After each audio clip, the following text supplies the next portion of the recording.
4, 3. What's up, guys? Matt Brown here for thelines.com, playpicks.com. We're coming to you with our live draft spectacular. Brett Colson, you recognize him. You might recognize Dave Farah from some videos here on the channel as well. He is going to drive the ship tonight for us for 3 picks into the draft, and it has been absolute chalk, much to the chagrin of one Brett Colson, who was shaking his head right before we went live and said that he was bored already. We're only 3 picks in, Brett. How are you bored already?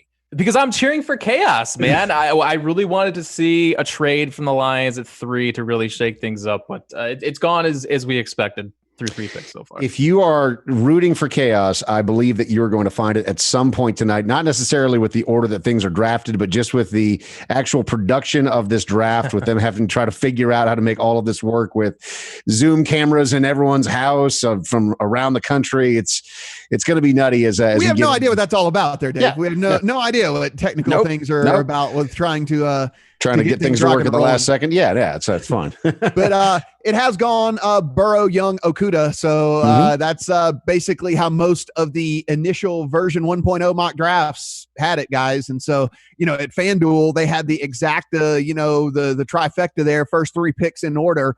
And the Burrow, Young, Okudah only paid out plus 155. So you're only getting 155 for that one to hit. So next up here on the clock is the New York Giants. There's been a lot of discussion here as to the moves that they should make. But Brett, let's go to you on this one. Talking about the New York Giants and their largest need, where do you expect them to go with pick number 4? I think offensive line is a massive favorite. It was on the board. The question is, who is it? And that has gone back and forth for the last month. I know Mekhi Becton was one of the favorites. I think he was plus 175 to be the first offensive lineman taken a month ago. He was plus 1,100 as of today. I think the Giants are going offensive line. I think it's probably going to be Wirfs, but I would not be surprised if it's any of the 4 guys. Wirfs is the tackle out of Iowa. Matt, would you concur that that's the direction that the Giants are going to go here? Well, I mean, look, so he wasn't the betting favorite here. And Brett and I talked about this a little bit on our preview podcast whenever we were talking about this. And we were saying, listen, with it being what we considered to be and what a lot of these mock draft guys consider to be a toss-up. I mean, if you looked at these mocks, at least half of them had different offensive linemen going at the 4 slot right here. So we were saying basically, if we were saying, hey, me and Brett were talking about it, like, why would we lay, minus 1, I think what was it, 145, Brett, something like that, 165, something, as opposed to taking plus money on one of these other linemen. I mean, that's how we would have gone about betting it, but this wasn't one of our five best. I mean, I guess this is time to toot our own horn, because one of our 5 best was Okudah to the Lions. The thing is we didn't know whether it was going to be pick 3 or pick 5. And so we just said, hey, don't lock it in as a pick 3. Don't lock it in as a pick 5. Just say Okudah to the Lions, whether he goes 3rd or 5th, it's still a winning bet. It ended up staying put, and they didn't trade that pick there at number 3. But that one cashes for us here. So we're off to a good start here at the beginning of the draft. I mean, yeah, it's as chalky as could be, but it's a good start is a good start, right? We'll take it. Yeah, well, I mean, I think a lot of people thought that 3 pick was going to get traded. I mean, there was a lot of steam even on Twitter today about it being, about it getting traded out of there. And so, they ended up holding tight, but Burrow does go number 1 overall at minus 10,000. So if anybody was wondering that, minus 10,000 there for Burrow to go number 1 overall. And then, again, Chase Young, as we mentioned, incredibly chalky for him to be the 2nd overall pick as well. That was like minus 8,000-ish range. So unless you have a massive bankroll for those $100 returns, Dave, I mean, I know you're a 1%er over there. So you might have laid the $10,100. Oh yeah. I mean, look at this. I drink Macallan 12, which is the very bare minimum that you can buy for Macallan. So yeah, the 1% for sure. Matt, let's let you take a victory lap here as we wait for the pick from the Giants. I mean, Joe Burrow going number 1 as LSU. Obviously, people can see the memorabilia in the background. You're a huge LSU fan. Now that all the speculation is finally done, he national championship, Heisman, all that good stuff. Going number 1 in the draft, though. What does that mean to you as an LSU fan? Yeah, it was pretty awesome. I mean, seeing him and as excited he was, and as great a season as we had. And as you said that, now the pick comes off, and it's an upset here. It's an upset. Andrew Thomas goes as the 4 slot. Massive upset there on that one. It's, Andrew Thomas, the tackle from Georgia. So there was some projections plus that had 600. Him. Yeah, there are some projections that had him pretty well outside of the top 10. How did you guys have him? I mean, we kind of thought that it would lean more towards the Wirfs if they were not going to go Wills and Brett. We're looking here. This is a plus 600 ticket that just hit. Yeah, this is what we talked about on the podcast. We liked the guys Becton and Thomas at the bottom of these 4 guys who were projected to go in the top 10, 15 picks. And why not take the value guy with Thomas? Because is it like, how do we know of these 4 who's the best of the tackles? They're all great. So yeah, kudos to anybody who got Thomas here. Man, that's a good hit, Dave. We take a look at yeah. I mean, like we take a look at this, and it's like I think what this 4th pick here, chalk first 3 here, but I think what this 4th pick did is pretty set the tone for that. This might get a little wacky from what people thought was going to be the case. Yeah, I mean, so when you guys are thinking about, placing these value bets, on some of these guys, because you're going, okay, well, it could be any of these tackles that go. I mean, is that where you guys are finding the value as you bet on which player is going where? I mean, obviously, you're not going to find anything like that for. Well, maybe. I mean, with quarterback, I mean, who's going next? Is it going to be Herbert? Is it going to be Tua? We're about to find out, but or at least we think we are. But as far as finding the most value, I mean, is it doing what you just said, Brett? Like looking at 4 tackles and going, man, this really could be anyone. It's not necessarily going to be the chalkiest one, because all 4 of these guys could very well be equal. Exactly. Yeah. And we're not in the room. We don't know how these, evaluators see these players. So why not get the guy who's going to be, the plus 600, plus 700. That's the way I went. Similar with running back for this year too. I mean, there's Swift, Taylor, Dobbins, Hilaire all right there in the mix, but you can get pretty good value on a J.K. Dobbins being the first running back off the board. That's kind of how I attacked offensive tackle as well. So now we really get into here at the 5. Is this the Tagovailoa household right here? Because it looks like an awesome sports bar. I mean, like they're living right, man. Like that's a lot of wood paneling there. You're right. That's what I'm saying. Like that looks like a nice sports lodge that they've got going on there. And also, like if you're going to wear like the custom tailored, very tight 3-piece suit, I mean, it looks like is he getting the call here? He's getting the call. Could you maybe have Dad like put on something other than the board shorts? Do you guys think the right move here by the Dolphins is to go Tua? I mean that's obviously the super chalky move, but are you guys confident, Matt? I know that you obviously being the SEC guy, are you confident after talking to your friends that are in medicine that he's going to be just fine? Yeah, I mean, look, none of us are doctors, and I can only go by what the doctors do tell us, and the doctors tell us that he's good to go. And I think it's very hard to pass on a talent like him if he actually is good to go. And, Brett, we look at it and it's like, people are saying, oh, well, it could wear down over time. Well, if you get 8 good years out of Tua, how many teams would kill for elite quarterback play for 8 consecutive years? I mean, just look at these teams and how many quarterbacks have come in and out of this league. And I think that's on the short end, 8 years out of him. I think we'd be looking at 10 to 12, but still, even if you get 8 good years out of Tua, it's every bit worth this pick right here. But do you play him year 1? Because that's 1 year that's gone. True. And behind this offensive line, I get worried. And that's why I was super worried about Burrow too, because you throw him behind that offensive line, he's going to get destroyed this year. I think the Dolphins are in a position to do it. They have so many picks this year. They can kind of build up around him. But here it is.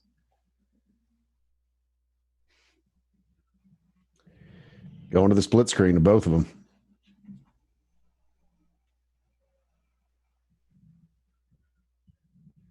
So we have, as we sit right now, 1 quarterback, 1 offensive lineman, 1 cornerback. We're not doing a tally on defensive lineman totals because most of the books that we deal with, the DraftKings, FanDuels of the world, BetMGMs, didn't really put up a line for defensive linemen. Brett, we were talking about this before we went on air a little bit, just to clarify for those watching at home.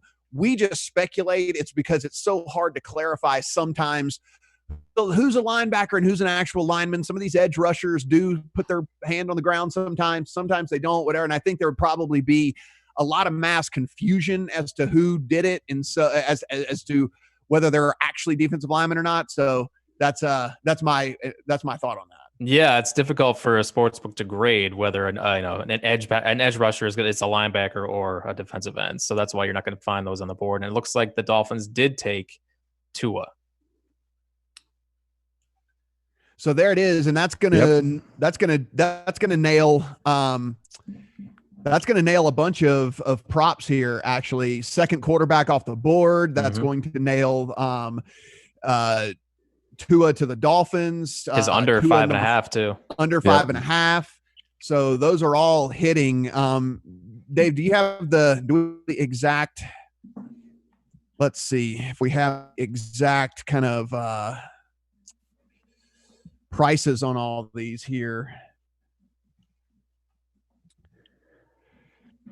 On which one specifically? I can try to pull these up as we go. And now it's official.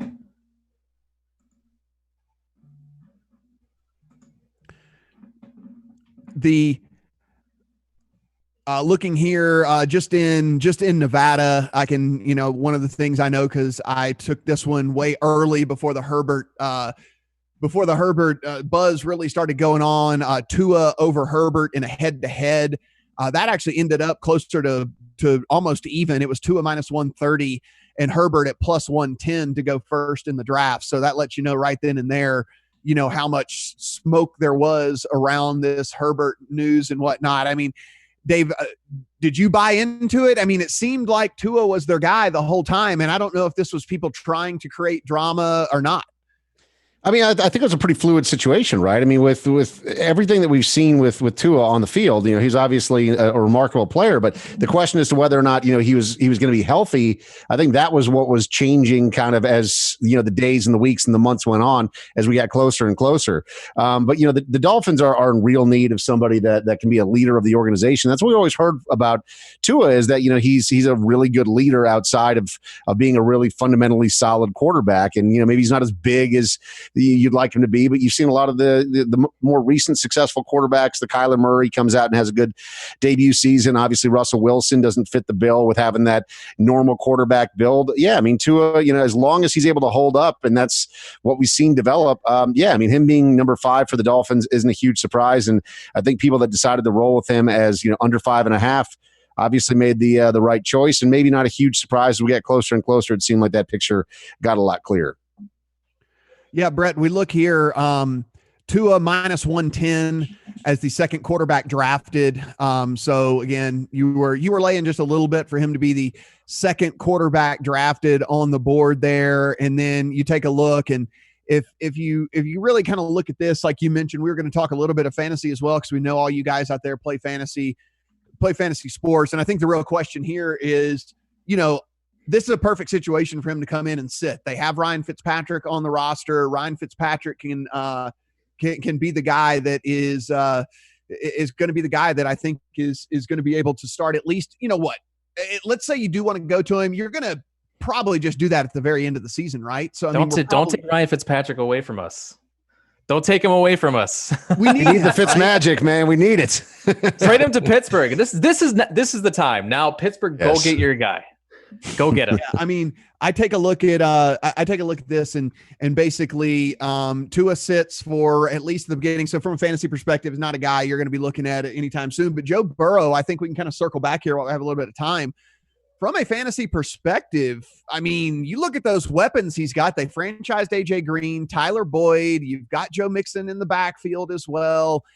I mean, and you got Ross for the, the 7 games he's going to play before he pulls hamstrings and things like that. But you've got some weapons there, Brett, whenever you talk about this Bengals team. And if you think they're still going to be bad and they're going to be playing from behind and Joe Burrow is going to be throwing a ton, two quarterback league, he's probably going to be a must start. And I don't know, man. I think there's a chance where, depending on how deep of a league you play, he might actually be a starter for you. And what type of quarterback do we love in fantasy? A mobile quarterback. And Burrow showed us last year what he can do with his legs. So, yeah, I think certainly in DFS, I think you'll see him priced pretty low to start the season, and there might be some potential there, especially playing in negative flow for most of the year, if not all the year. So looking at the Tua odds that we were just talking about, just because these are pretty interesting. So obviously the Dolphins at plus 150, who take him, was the shortest of odds. The Chargers not far behind at plus 170. If the Lions had decided to surprise us there with the number 3 pick, that was coming in at plus 750. And from there, I mean, you have the Raiders at plus 750, as well as the Redskins at plus 900. And then the Panthers, the Bengals, and the Bucks were all long shots. But yeah, I mean.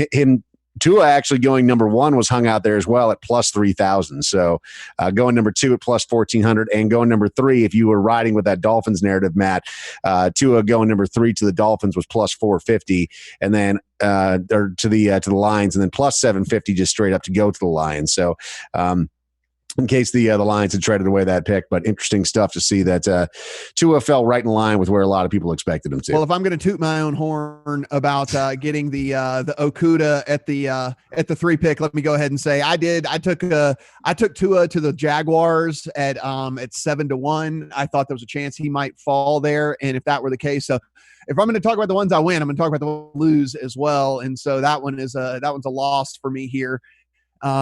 To kind of kick things off, but it was a small bet to win a lot, right? I mean, 7-1, and it was, again, there was a lot of that steam saying that there was a decent chance that they were looking at Herbert, and then with Herbert that they were going to, that maybe that the Chargers were going to not take a quarterback and not take Tua. So took him for the Jaguars, didn't pan out. That's okay. I'll take the loss there. So all right, what are the Chargers doing here at 6? I mean, the thought is Herbert, right? I mean, they're clearly in need of a quarterback, unless they're going to push all in with Tyrod Taylor for the upcoming season. So, I mean, you guys think they go Herbert and then try to do what your Bills did with Tyrod Taylor, is let him kind of hold the fort down until they're able to get a young star quarterback going? They've been bad on the offensive line for so long, and I feel like this is a good spot for them to get a Wirfs or a Wills. But I think they probably do end up going Herbert here. Yeah, I mean, we take a look, and it would be hard for me to think that you pass on here unless they think they can get him late in the draft, right? Yeah, it's possible. We did have all right. So let's take a quick break, and then when we come back, we'll roll right into to what the Chargers are doing. So it is your 2020 NFL Draft Prop Bet Special, and we'll be returning in just a moment.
And do y'all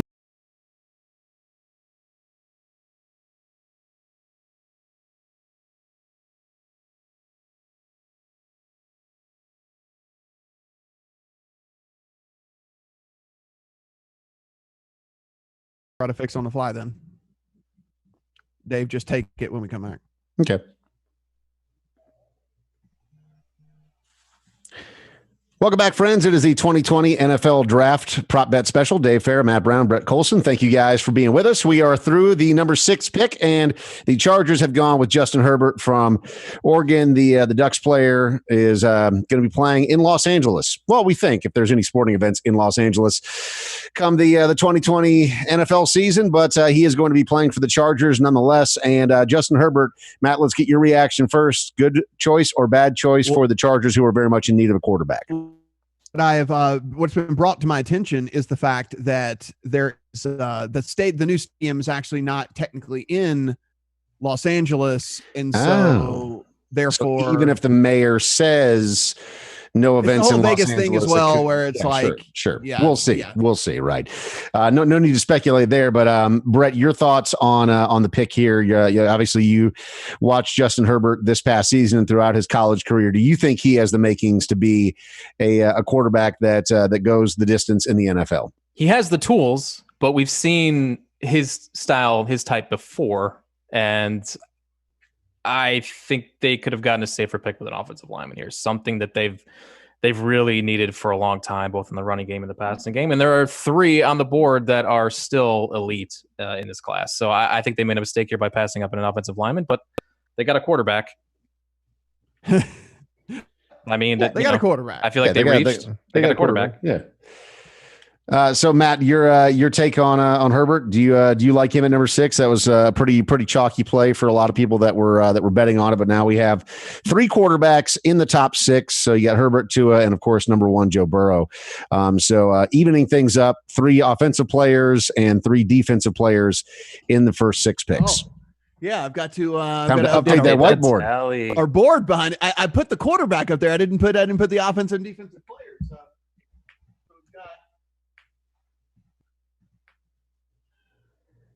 are we 3? You know, there's something oddly gratifying. I mean, I know we're 4 and 2. We're 4 and 2.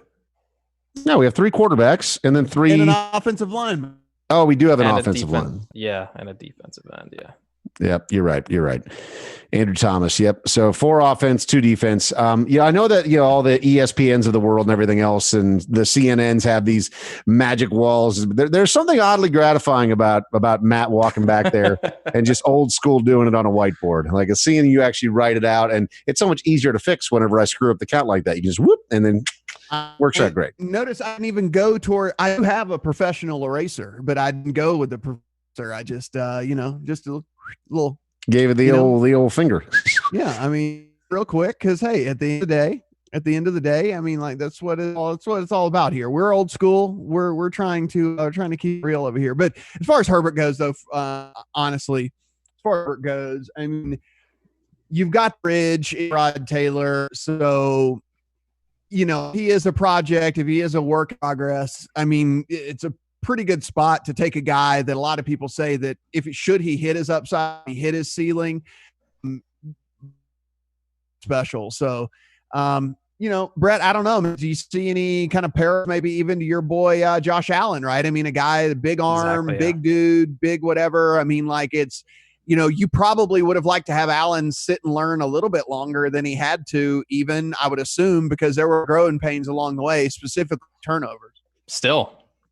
I still feel like he's not. I mean, he's still got ways to go, and I think Herbert's going to have that same kind of path where he's going to take 3+ years for him to be where he needs to be. He's extremely raw, but he's got the big arm.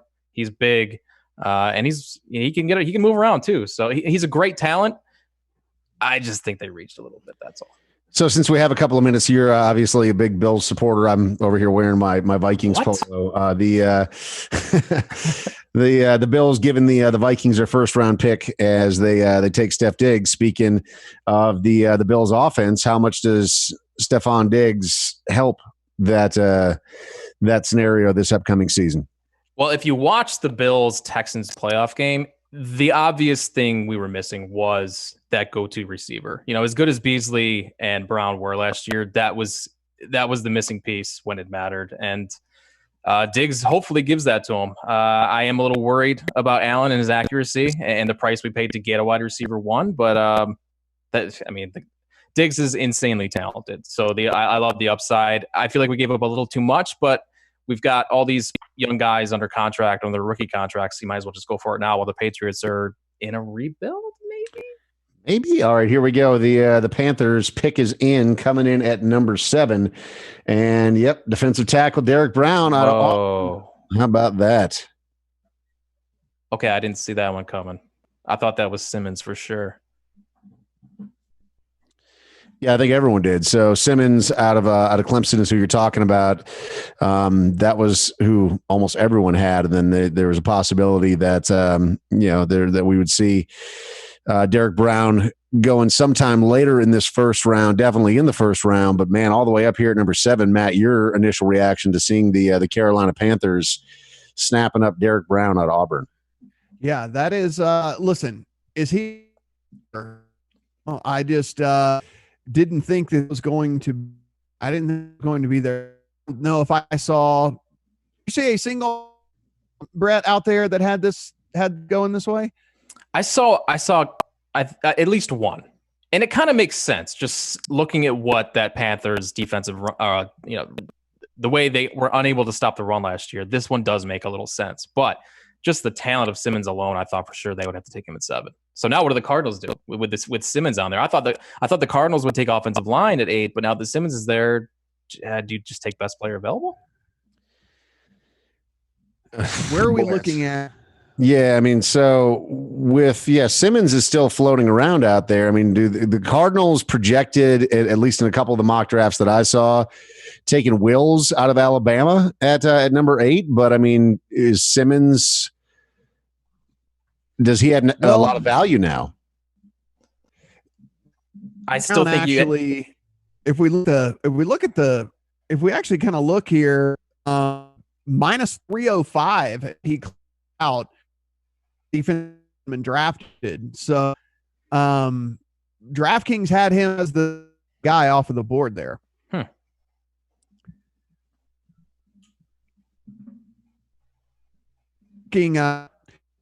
Guy, when I talked to Brugler, right?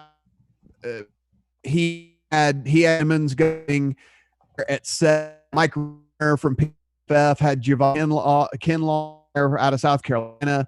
He had him going at 7. Both of the guys over on CBS had Sid going as well.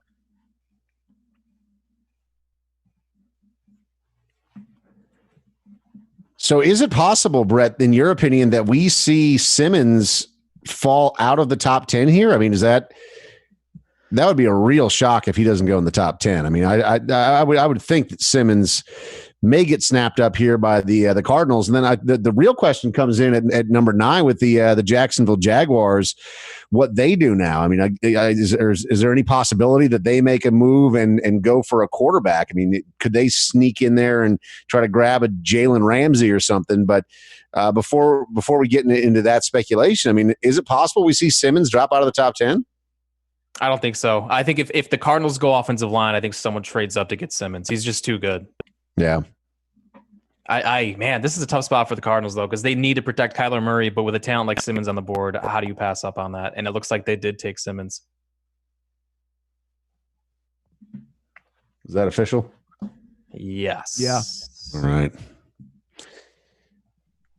Kind of a nice score there for the Cardinals to get to get Isaiah Simmons. That's a bit of a surprise. Would you call that a misstep by the Panthers not taking Simmons? I don't know, because Derek Brown's a phenomenal player too, and that did plug a huge leak for them. They were so bad stopping the run last year, like the absolute worst. They do get Kawan Short back. He was hurt at the end of the second half of last year, but man, they were a disaster. So I don't know if I would call it a mistake, but I am surprised. So Cardinals number 8 going Isaiah Simmons, and that tally brings us what 5 to 3, 5 offensive players, 3 defensive players off the board through the first 8. So Matt going back there with the official tally on our whiteboard. Going to update and going to number 9 now. We've got a big question mark, kind of what I was just kicking the tires on here with the Jacksonville Jaguars. Brett, what do you think about the possibility of them pulling an upset here and going quarterback to try to offer some support to Gardner Minshew? Or do you think that they go, man, we've got a lot of other problems to fix on the Jacksonville Jaguars team? This is I actually think they trade this. They have so many needs. Why not trade down and get a couple more darts to throw in the first or second round? Yeah. That would be my guess here. Otherwise, I'm not sure. There's so many good offensive linemen left. Why not just load up on an offensive line here? You've got Wirfs, Becton, and Wills all still on the board. I thought all 4 of these guys would go in the top 10. I completely whiffed on that. I mean, is it possible that that the Jaguars go for a cornerback because they were so? I mean, you lose Jalen Ramsey, and you've got to find a way to try to make that up. Do you look to cornerback? Do you look to? I mean, obviously, Okudah was the guy, right? So, I mean, is CJ Henderson out of Florida the next guy? Yeah, definitely. And this is where I thought someone would trade up. There are so many teams with cornerback needs right now. I think a team might trade up here for a Henderson to grab Henderson, or maybe the Jaguars just take it. If I had to guess, it would be the Falcons who trade up here to get Henderson. But yeah, so they've got the cameras in everyone's houses right now, and Simmons right now putting on his Cardinals hat, and about 5 minutes remaining for the Jacksonville Jaguars to make their pick. But man, you guys have me or no? Yes, yeah. You were a little choppy there for a while, but you're sounding a bit better.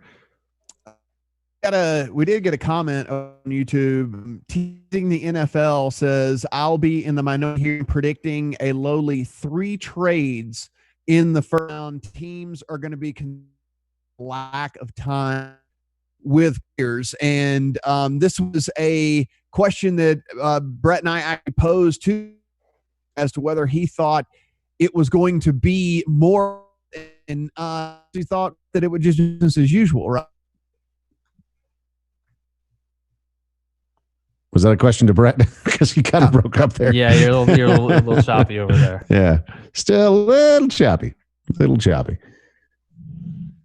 But I think the question for Matt as he runs out of the frame to try to make everyone else get off the internet in his house is do you think that there's going to be more than 3 trades in this first round? Because the comment from what it sounded like he's reading there was predicting 3 or less trades in the first round, and so far, I mean, we haven't seen one yet. We're already at pick number 9 for the Jaguars out of 32 in round number 1. Yeah, 3 might be a good line. I would have taken way over. But that theory makes sense.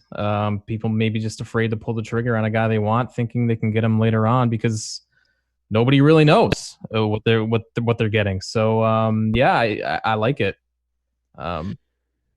So since we're talking about betting on the draft here, obviously, what do you think Matt is doing right now? Because I'm going to put it at like minus 850 that he's storming downstairs to see if his wife is on a laptop that has like five windows open in the browser. That's what I would be doing. So yeah, I think you're right. I think you're right. I guess the long shot would be like he's ripping like I don't know, like Ring camera doorbell off, just try to get as much internet as possible back into the stream. But yeah, Matt normally has pretty solid internet, not the look for him right now. But for those of you that are just tuning in, thank you for joining us for the 2020 NFL Draft. It's a prop bet special. Dave Farah, Brett Colson, Matt Brown, whenever he gets back.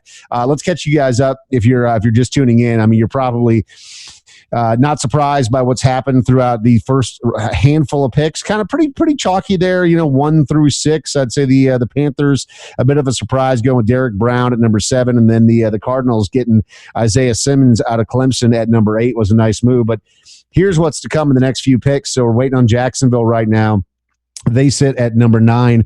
There is some speculation as to what they are going to do, but like you said, there's a possibility that we'll see the first trade of the by the Jacksonville Jaguars here at number 9 because they have so many needs. But there's a lot of people that don't really trust the brain power behind the Jacksonville Jaguars with all the moves that they've made in the last couple of years.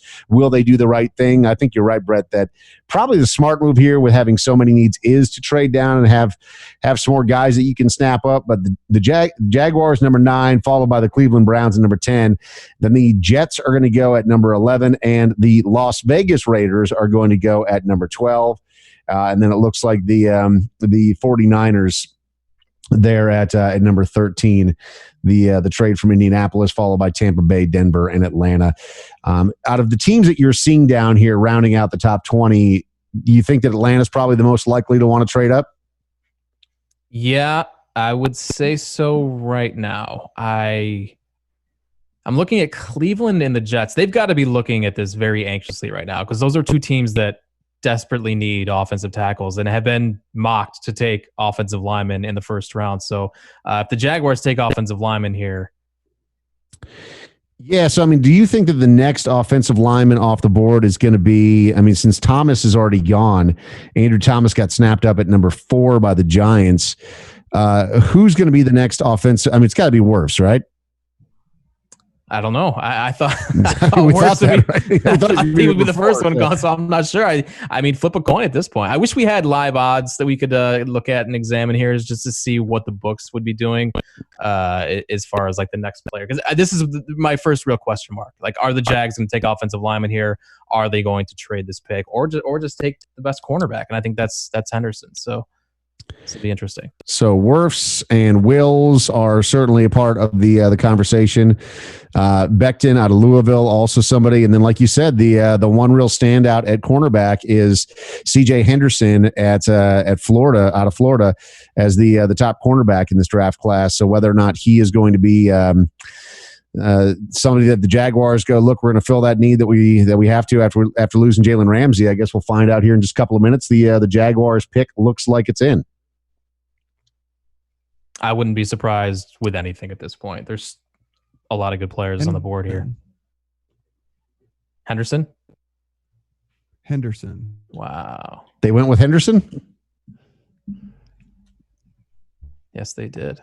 Wow. So Henderson, is projected somewhere outside of the top 10 by a handful of people. I mean, the mock drafts that I saw had him. A couple of people said that the Jets may go that direction. The Raiders certainly had a need there. Man, how about that? So Jaguars at number 9, taking another quarterback. There is still some real. I'll be curious to see what the Browns do. But you got to think that they're going to take one of these guys at tackle. That there's a lot of value in all of a sudden being all the way down at number 10. Has to be. This has to be offensive line, unless they trade it. Trade, right? What'd you say? Trade. Yeah.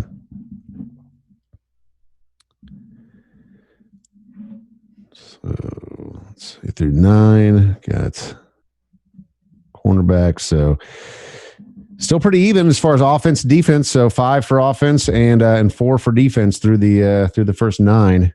And the Browns pick is already in. Well, the Browns know what they're doing, huh? They know what they're doing.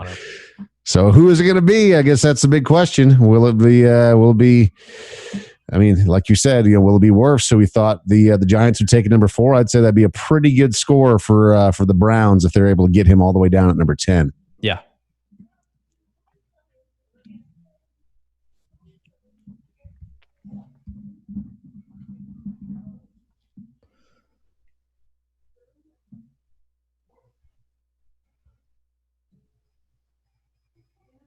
I'm really surprised the Jaguars didn't trade out there. But that's that's very on brand for the Jaguars to not realize they have an opportunity to snap up some more players. I would love to know what kind of offers they got for that pick just now. What a good look for C.J. Henderson, though, right? coming all the way inside the top 10. I mean, that's a testament to what a stud he is, man. He's awesome, man. Sub 4.3. Yeah. That's a good get for them.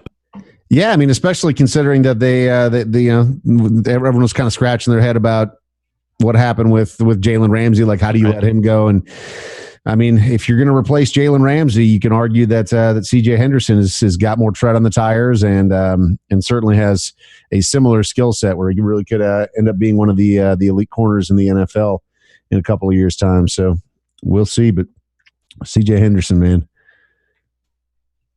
going to the Jacksonville Jaguars. Doesn't have to go too far either, you know. He's a Florida kid. Yeah. Short trip. All right, so now I got to look here at the teen. Let's get into the teens here with these mocks. What are people doing here? The teens. Yeah, Jets. I would imagine is going to be offensive line. Then you got the Raiders. Colts. Yeah. So what do the Raiders do now, right? Because I mean, you were thinking that defensively for the Raiders, you really have some big holes to plug, and CJ Henderson was earmarked by a lot of people as that guy. So who's the next best cornerback? And do the Raiders? I mean, do you even go with a cornerback right now? No, I mean, Jalen Johnson out of Utah is arguably the next best cornerback. But I mean, you'd think that the Raiders at this point, if you're not going to get Henderson, you're not going cornerback at number 12, right? They could reach for a guy like Terrell out of Clemson. I think they're going to go wide receiver though. Yeah, they are hurting with pass catchers right now. So I could definitely see them going with a CeeDee Lamb at 12. Yeah, that'd be something if he ended up playing for the Raiders this year. Is he the best wide receiver in the class? I mean, there's a lot of guys that are obviously good, but you think that CeeDee Lamb out of Oklahoma is better than, say, Justin Jefferson out of LSU? Yeah, I would take Lamb over Jefferson. I don't know about Judy though. I get excited thinking about Judy. I love watching this kid play. I'm worried about the medicals that just came out about him with his meniscus. If he's not 100%, obviously that's disappointing because I think Judy's a guy who can contribute right away. Even in Oakland, Las Vegas. In Oakland. I mean, they might end up back in Oakland this year with everything that's going on. Oh, man. Being here in Las Vegas, it's the stadium construction is still continuing, but man, it's they got July pegged for that, right?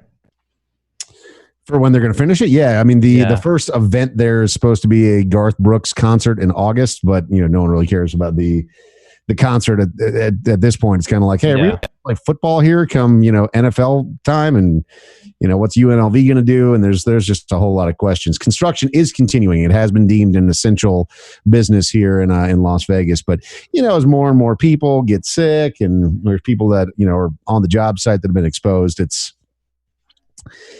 not exactly encouraging for a lot of people, but nonetheless, they're continuing to work on that, and looks like they completed the roof over there not too long ago. So I guess the question is, will Allegiant still have the naming rights come the start of the football season, or will they be out of business like all these other airlines that aren't doing it, aren't flying people places nowadays? The other question is, are you a Vikings fan or are you a Raiders fan now? I'll always be a Vikings fan. All right. Yeah, I mean, no matter what. But I will support the home team. So I mean, I lived in Houston for a short time and went to a couple of the Texans games, and it was fun to support them. But I mean, it's always Vikings through and through. All right. So, do we have a pick for the Browns? Did I miss something? Yeah. Did I also miss something? I saw him sitting there. Let's see. I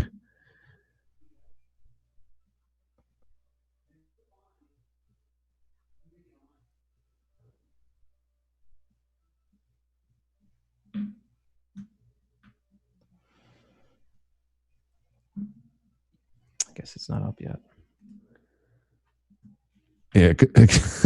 Also very on brand just to skip the Browns. You're just like, whatever you guys are going to do. That's interesting. So, Haven't seen anything official yet. Number 11, of course, is the Jets. We haven't really talked about the Jets yet. What's the right move for the Jets? Another team with a whole lot of needs. Is it good? It's got to be offensive line. The offensive line, yeah, they've just been so weak there. Protect Sam. Could also go wide receiver, but you'd think that you'd be able to get some good wide receivers, though, in the second round. That's the thing about this class. It's so deep. You can wait and get a guy who has a first-round grade in the second round. And the drop-off from like a Becton or a Wirfs to like the fifth or sixth best offensive lineman is so far. I think you just have to get the best lineman here. So the Browns did go with Wills. Okay. Yeah, out of Alabama. This is okay. So the Jets will probably go offensive line too. Now we might see the run on offensive linemen finally. Yeah. For whatever reason, maybe you and I are both just talking about whatever at the time. But well, I'm looking on Twitter. I don't even see anything. I don't even see it on Twitter. Cares. Yeah, nobody cares about the Browns. Nobody cares. I'm still not even seeing it. Yeah, the only place I'm seeing it right now is just by going to ESPN, and they actually have the live tracker, obviously, of what they're doing. But the broadcast is cut away for me right now. They're in a commercial break, and it's just showing that Wills is from Alabama, offensive tackle, is going to the Browns, but we haven't seen anything yet. It seems like did they put that up too soon?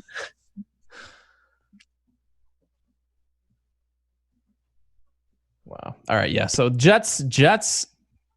I would say probably Wirfs here. I can't believe that Wirfs is going to get out of the top 10, man. I thought that guy was going 4. I did too. What a shock. Not that it really matters, but still definitely a bummer. It matters when you're a Bills fan. You have to face Wirfs for the next 15 years. Yeah, you're right. Not now. Well, I guess if the Jets. All right, so Jets pick is in. We still don't have Matt. Where did he go? Where did Matt go? Huh. Is he actually driving over to Cox Communications headquarters to yell at somebody in person for his slow internet? I'm just really so curious.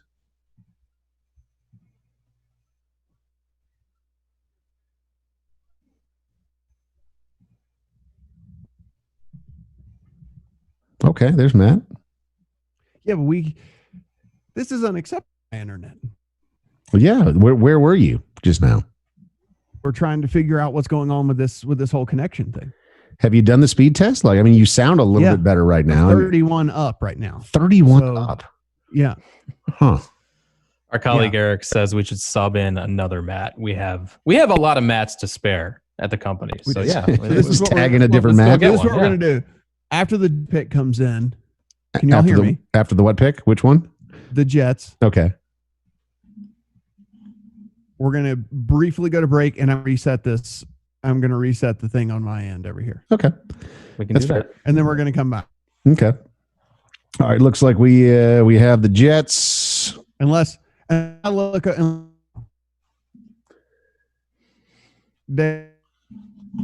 what? It does not. Yeah, we need to. And even Adam Gase, when he's sitting on his couch with his kids, has that nervous, I might be on cocaine energy, doesn't he? Maybe it's just me. Well, I'm like a minute behind you guys. I got the old YouTube TV stream, so I haven't even seen Gaze yet. Yeah, he's just sitting on his couch looking all awkward, like he's a drifter that just came in off the street, and it's like a forced family that has to pretend to like him. It's like a prop family in the background.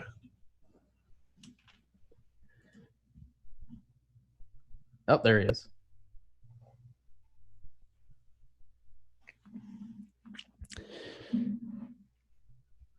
Still waiting on the official Jets pick here, and then it's the Las Vegas Raiders at number 12. There was some thought that maybe they would go to cornerback, but with him off the board, perhaps we'll see our first wide receiver go to the Raiders, or that very well could be with the Jets here. I'm thinking, though, that It seems pretty likely that the Jets, like you said, Brett, are going to jump in here and make a run at the with offensive tackles. Yeah, it's going to be Wirfs or Becton, and then I would imagine the Raiders take the first wide receiver.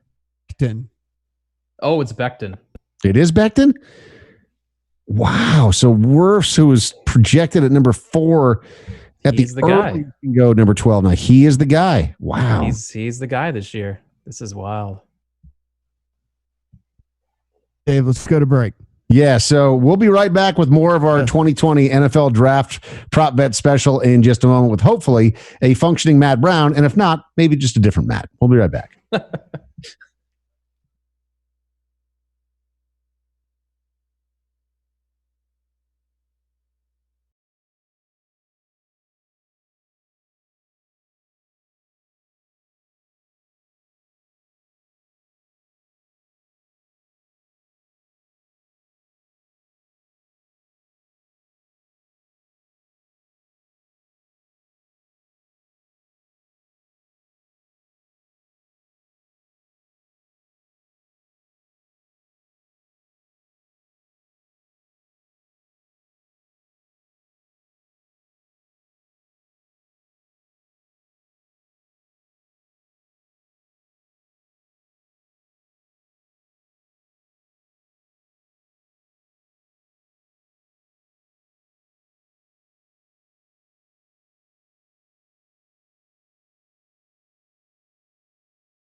Welcome back. Thanks for being with us. It's the NFL Draft Prop Bet Special. Dave Farah, Brett Colson, and Matt Brown. And Matt Brown is back and functioning. Am I choppy? I'm not even choppy. Look at that. Looking good. Okay, so we got some updating to do, it looks like, with your whiteboard in the background there, because you only have, is that 11 on there? And we're all the way through pick number 13. So Tristan Wirfs, who we thought very likely was going to go number 4 in the draft.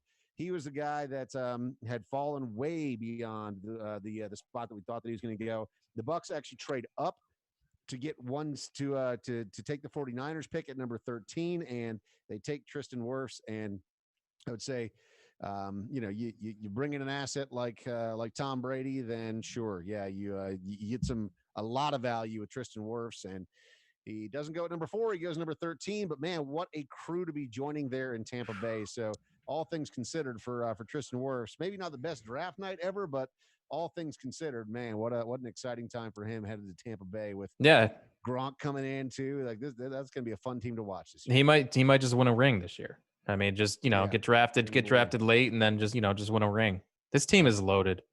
I'm looking at this roster, and it's just loaded. Well, I mean, from a fantasy perspective, right? I mean, we talked about that last year, Matt. How obviously Jameis Winston and Godwin, Mike Evans, like all these guys were just almost auto starts every single week, just because of how good they are defensively. They were also really good. I mean, in your estimation, are the Bucs putting together a real championship caliber team here? Because it certainly does look like it. Well, I mean, they're making the run for it, right? I mean, they understand they've got a super, super aging quarterback that their window is literally 2 years at this point. So they're going to make a run for it. And I mean, listen, right or wrong, you got to at least respect it, right? I mean, like, you look at a team and they're kind of like, look, we're going to go for it. It might blow up in our favor. We are actually going to go for it. So I'm going to, hey man, I'm all for it. And so, let's do it. I mean, back to the Ruggs pick. I know that we were off for that one. First wide receiver off the board, Henry Ruggs. Cash that ticket, I might add. Ruggs, first wide receiver. You had Ruggs as number 1. Wow, for wide receivers, good for you. That is, he was plus 500. Dave, hit your volume there just a tad on your end. No, yeah, I did. Hopefully that makes it better. So we got Ruggs plus 500 to go to the Raiders. That's how that one finished up. If you take a look at that, I mean, you were cashing 5-1 on him to go to the Raiders there. And then whenever we look at just the first wide receiver props as well, hitting for Ruggs. And so, Brett, this was one, again, we talked about on the podcast, and we said, with the way that this wide receiver position is sitting right now, and there were the 3 names that getting mentioned over and over and over again. And we said, hey, if it's going to be that close and it's going to be a coin flip, give me the dude with the biggest plus money. And that's what happened here with Ruggs. Especially with the Raiders sitting there too. This is such a Raiders pick. Like, in hindsight, like, of course the Raiders take Ruggs. What price did you get on the Ruggs being the first wide receiver taken? I'll look it up as we're going maybe here. But yeah, it was let's see here. First wide out. First wide receiver drafted at DraftKings, he was at plus 300. So you were getting the plus 300 on him there. You were getting 500 on him to go to the Raiders. And I got a price at MGM on him as well. He was 450 at FanDuel yesterday, because we discussed that it was 460. Yeah. Yeah, 460. Wow. So I got him at 400 to be first off the board. So I got him at 400 over at MGM. So that's a pretty nice little hit as well. So feeling pretty good. Feeling pretty good about that one. I mean, when you take a look at, as you mentioned, Dave, this is one of the things that I think whenever we were looking at this wide receiver class, is just that you had Lamb, Judy, and Ruggs, and everyone kept, okay, it's Judy Lamb, but then you get those guys who were fairly plugged in who would say, Ruggs might not be the best of the 3, but he is certainly the shiniest toy of the 3, and that might be just enough to get the Raiders to pull the trigger on that, and that's exactly what ended up happening there. So we're going to have a speedster here right down the road. So this is a comment that we just got over on YouTube. Said, welcome back. Really surprised that Tampa Bay traded up for Wirfs. Don't feel like that was needed because San Francisco very likely to take a wide receiver. Brett, do you agree that maybe it was an unnecessary move, or kind of one of those things where you go, I don't want to risk it. This is such a huge value on Wirfs. If the 49ers decide to cause some trouble here, not trading up by one spot could be a real missed opportunity. Yeah, he's right. The Niners weren't taking a tackle there. Maybe the Bucs were worried that somebody else would trade up and grab Wirfs there, and so they just made the move and got their guy. Would be my guess. But what a get, man! I'm not an offensive line evaluator. I don't know a Wirfs from a Wills from a Becton, but just watching this kid, I know this kid is a stud. So getting him at 14 and a guy who's going to protect Tom Brady for the next year, 2 years. It's a great get. This is the pick of the draft so far, I think. Right. And that's basically what comes down to it. When we look at our friend Dane Brugler, hey, he had him number 2 overall as far as the position goes. And he says, you're looking at a guy, 320 pounds, 6'4", only 21 years old. And it's just been has just been an absolute beast from day one. And you're talking about a guy here that is you've got a quarterback that walks. Can we even say walks in quicksand at this point, or is he basically just frozen in quicksand? Like, what's the? I don't even know what the thing is. So, like, you bring in a guy like this because you say, hey, look, if we're going to make this run this year, if we're going to do this, the only way we're going to do it is if we have a clean pocket for Tom Brady. And so it makes all the sense in the world to me. What an athlete this guy is. He ran a 4.85 40. Unbelievable. All right, so the 49ers here on the clock right now. Any chance that they don't? Okay, actually, this is interesting. So the Bucs get the 13th overall pick. The 49ers get the 14th and a 2024th round pick is what that move gets. The Bucs get a 2020. Wow, they do not go wide receiver and go Kinlaw. How about that? So no wide receiver there for the 49ers. I guess this is so Brett, this is where we're leaning towards the under here. You and I were both leaning towards the under on wide receivers in this first round. And this is a big key to it in the 49ers not taking a wide receiver right there because, again, a deep, deep class. And we were wondering if people were going to start saying, they're going to be there in the second round. And it looks like we're starting to see that here. 49ers pass on these stud wide receivers. Yeah. Can you imagine if like the Eagles get a CeeDee Lamb or the Vikings at 20, what are they, 22, get a Jerry Jeudy? 22 and 25. Yeah. So, the Vikings, the Raiders have another crack too. So, it's entirely possible. What if the Raiders, right? Like if they get Ruggs and Jeudy? Yeah. The Raiders are sitting at number 19 as well. So, we just passed number 14. 49ers going with the defensive tackle out of South Carolina, Javon Kinlaw. So, nice move, I guess, for the 49ers here. But I would say a pretty big surprise that they didn't go wide receiver. Maybe they have some confidence in their receiving core as it is. There's some upside there with Debo, I guess, and he's all they have, though, right? At Kittle, yeah. Didn't Manny Sanders? He's off to New Orleans. He's in New Orleans. Yeah, he's going to the Saints. So, boy.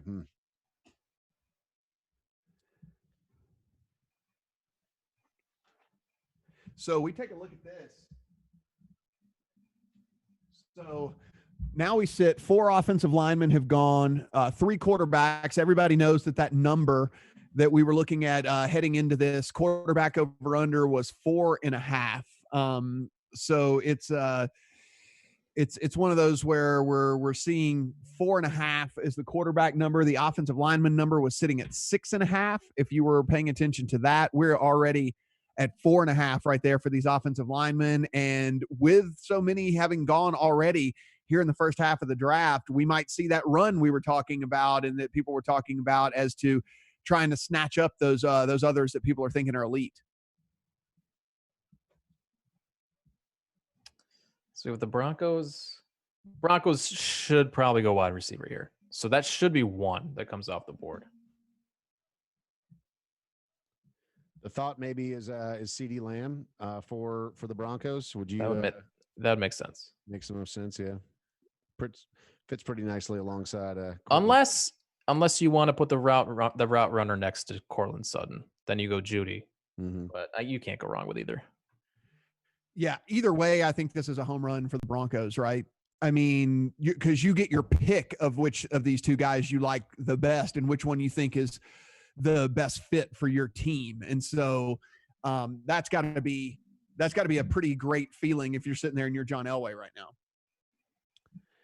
Matt, being an LSU guy, I mean, what do you think about Justin Jefferson? I mean, do you think that he would be worth considering for the Broncos, or do you think that CeeDee Lamb is probably the way to go? I think with Jefferson, he is probably the most kind of like gadget receiver that there is in this. I mean, like, I think you could play him on this outside if you had to. You'd rather him be on the inside, but I mean, he played a decent amount of snaps on the outside for LSU and was able to really kind of do it all. I think just the polish that you have on Lamb and Judy here is going to be too much to pass up for this Broncos team. That said, you do look down here again and you see like some of these other teams and where these other guys might land. I mean, you start getting into that 2021, 22 type area here, and these wide receivers are still going to be on the board. We might see even a little bit of action here. There's a wide receiver's not getting past 21 in the Eagles. That's for sure. They're going to take one. So it's going to be a sweat, I think, for 5 wide receivers in the first round, but Brett, it's not going to get to that 6, I don't think. We'll see. Okay, so the Broncos do take a wide receiver here. They took Judy. There it is. So Jared Judy from Alabama going to the Denver Broncos. Yeah, I still like the under 5.5. This is kind of, I mean, we're getting to where we thought this would be, where you're looking at probably your number 4 Jefferson around 21 or maybe even earlier, and then it's up in the air as to whether these teams reach on wide receivers, even though they could probably get them in the second round. So I'm still unsure if the drop in wide receivers so far is going to matter with the 5.5. Wow, Judy to the Broncos. That offense is coming together. I like the Broncos a lot this year. It's going to be interesting. If Locke is anything, right? I mean, basically that's what it comes down to. If Locke is anything. He's got the weapons. They added Melvin Gordon. They have Sutton. Noah Fant should make some improvements to his game this year. Let's roll back a little bit, a few picks here with Ruggs and talk a little bit of fantasy aspect when it comes to Ruggs. I mean, what's the situation with him there for the Raiders? I mean, it's, if you look at what they were able to put up last year, right? I mean, let's be for real. Terrell Williams is a very fine number 2.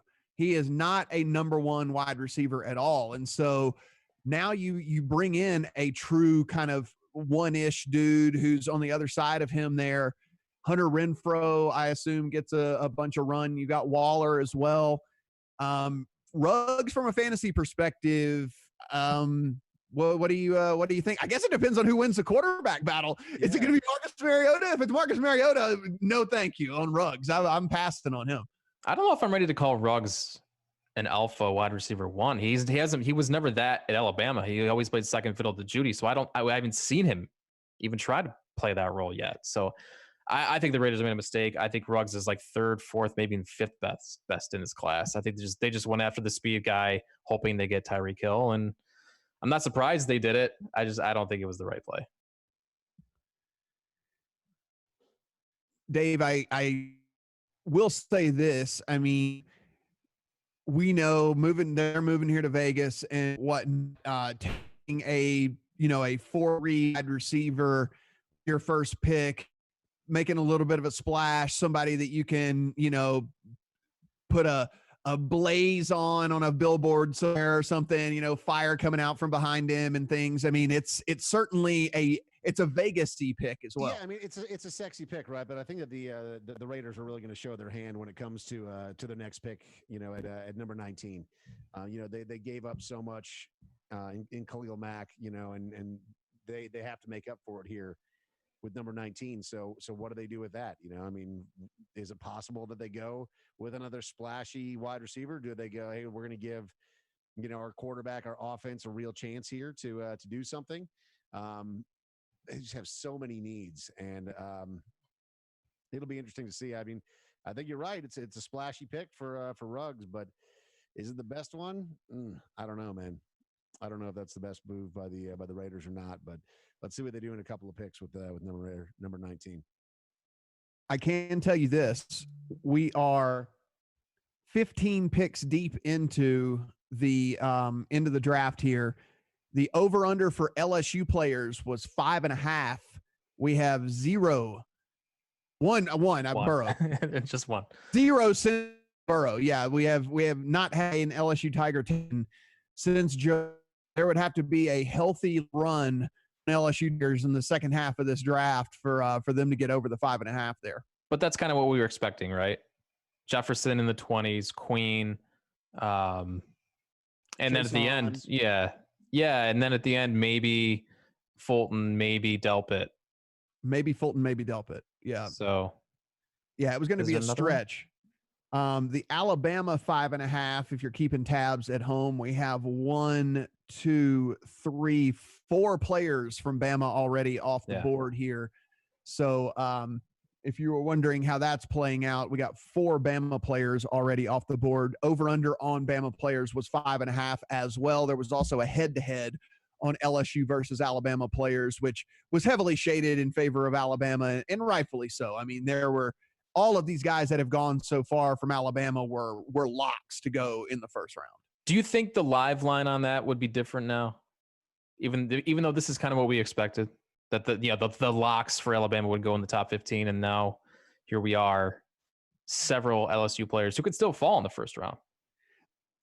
It might be worth taking a live line if there was one available for the LSU guys, if all those guys you mentioned sneak into the first round there, right? I mean, there was even chatter today that there were people who were coming out on Twitter. I'm sure you saw it as well on draft Twitter, that were saying, GM XYZ told me that Hilaire was the number 1 running back on his board, and whatever, and blah blah blah, and so there's even that super outside chance that Clyde could go in the first round, though I think there won't be a running back taken in the first round at all. We did see some steam on Clyde Edwards-Hilaire on DraftKings today. +3. He moved from +800 to +300 to be the first running back taken today.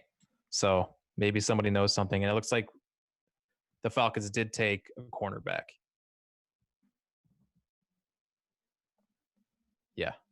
They took, is it Terrell out of Clemson? Oh, that makes sense. That makes sense. They are hurting at cornerback. So, yeah.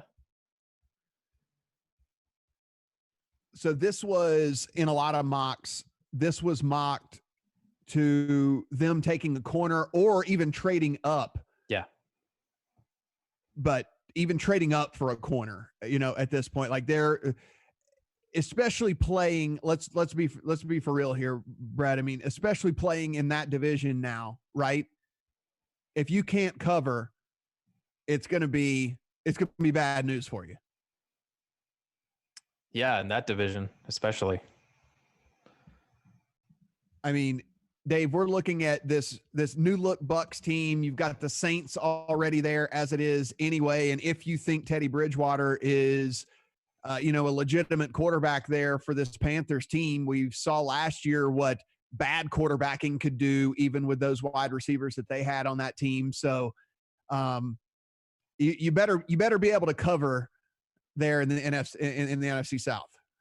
NFC South is now just a whole new look, right? I mean, it is getting pretty interesting. I mean, can Teddy B do something, this year with the Panthers? I guess that's the real question, is whether or not he's going to be that guy that they just plugged into the Saints and he was a good game manager. Is he is he the sort of guy that you can really entrust to go out there and be a leader and help them to compete, at the highest level with some really, really tough competition now? I mean, the Falcons, obviously, we're talking about them right now, with their pick coming in. Is that official? I mean, I'm not even seeing that on ESPN yet. So, you're showing that the Falcons have made a pick at cornerback for the kid out of Clemson? Is that right? Yeah, I did. I saw that on Twitter. Maybe that was a minute ago, 2 minutes ago. Yeah. So I'm not seeing that posted yet, but you're probably right. I assume if it's you can't. It is from. That's the rules, right? Well, it's coming from an Eagles beat reporter for some reason, so maybe that's not accurate. But yeah, the NFC South all of a sudden is a really interesting division after being kind of a punching bag. So Terrell, it is. Okay. It is Terrell? Yes.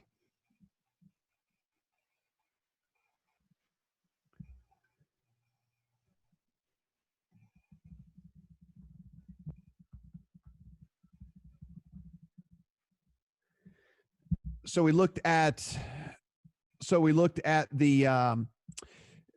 Ruggs as far as that goes. As far as Jeudy goes, though, Brett, Jeudy goes to Denver. He's going to be playing opposite another really talented wide receiver there. It really, again, comes down to, do we see kind of that next step from Drew Lock as far as whether, Jeudy's going to be a viable fantasy option for you there? What do you feel about Jeudy in that situation? And opposite, Sutton, who we saw was able to put up some numbers even with not a ton of help and spotty quarterback play. It's a great fit pairing Sutton with Jeudy, because you've got the guy who's going to go over the top in Sutton. He's the athletic guy with the big catch radius who's going to go up and get balls and contest for balls. And then you've got the route runner in Jeudy who's just going to separate and get open underneath. So I love the fit. And then you got Fant over the middle as well. Locke has no excuses. He's got an offensive line that's going to start coming together to a young group that looked good at the second half of last year. So this offense is sneaky good now. Lindsey and Melvin Gordon and then the backfield as well. This is a pretty good team, man. They're not going to win the division, but I think there are ways to bet on the Broncos to make money in futures bets this year. Maybe to make the playoffs. I think they're around plus 200 to make the playoffs. I think this is a good team. So next up, coming in at number 17 is the Dallas Cowboys. Your thoughts, Matt, on the right move for the Cowboys here? Is it to try to bolster that defense a little bit? I mean, if you take a look at how this Cowboys team has been on the defensive side of the ball. I mean, look, one of the problems is they were really, really good when they were pretty good when they were healthy. But the problem is they can never just stay healthy. I think that you've got what you need on the offensive side there. I think you try to bolster that defense. I mean, this is where maybe a Chason could go kind of like there. Maybe a linebacker could go here. I think that would be a pretty good fit there. Maybe one of the safeties, but wouldn't surprise me if we see that edge rusher there come with Chason.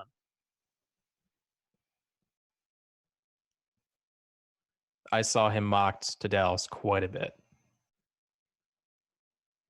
Yeah, there was some thought that maybe Chason was going to go to the Falcons there with that 16th pick, but obviously they had different thoughts. When we take a look at how things are looking up over here, you see the empty slot there for running backs. This was one of the more hotly contested mock things that was going on out there. A lot of guys mocked no running backs. Some guys mocked one. I don't know if you saw, Brett, the final version of Dane Brugler's this morning actually had 2 running backs. I saw that going in the first round, plus over 2-1 money on no running backs going in the first round. So that's certainly something we're going to keep monitoring here. You were of the thought that it would, if there's going to be one go, it's going to be at the Dolphins, right? That would make the most sense. We talked about this in the podcast. Dolphins make the most sense, but yeah, you have to worry about the Seahawks right behind the Dolphins, which is where Dane mocked Jonathan Taylor to the Seahawks today. And then I think the other one was the Chiefs at 32 is one you have to worry about, although we think they'll probably go defense. So I would still be surprised if any go in the first round. But the Dolphins make sense at 26.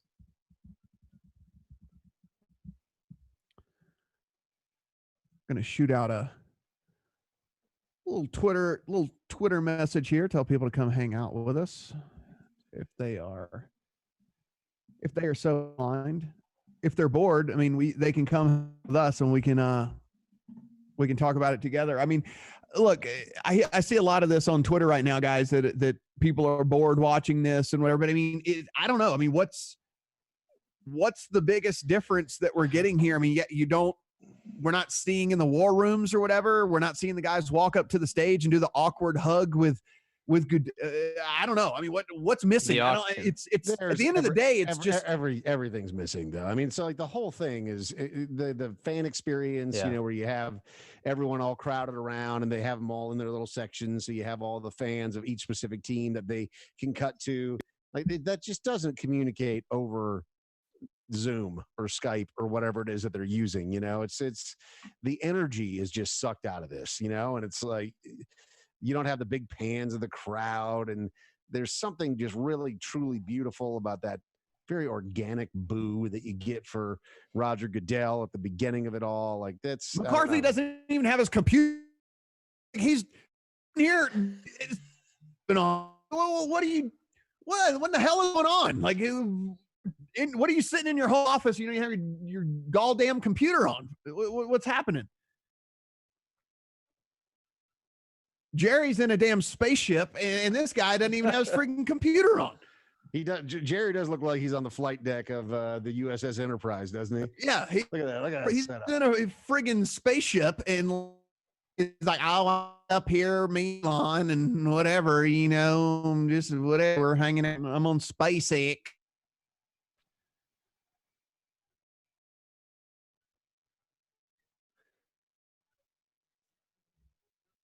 All right, so the Cowboys making their pick here. It's coming down. I mean, they did that. This is such a Jerry pick. I just saw it on Twitter. I won't spoil it for you guys. No, spoil it. What is it? Of course. CeeDee Lamb. Oh God. Of course they would do that. Like, wow. I mean, all right. It is going to be one hell of an offense. I'll put it that way. Good luck covering. Let's go ahead and tick off another wide receiver.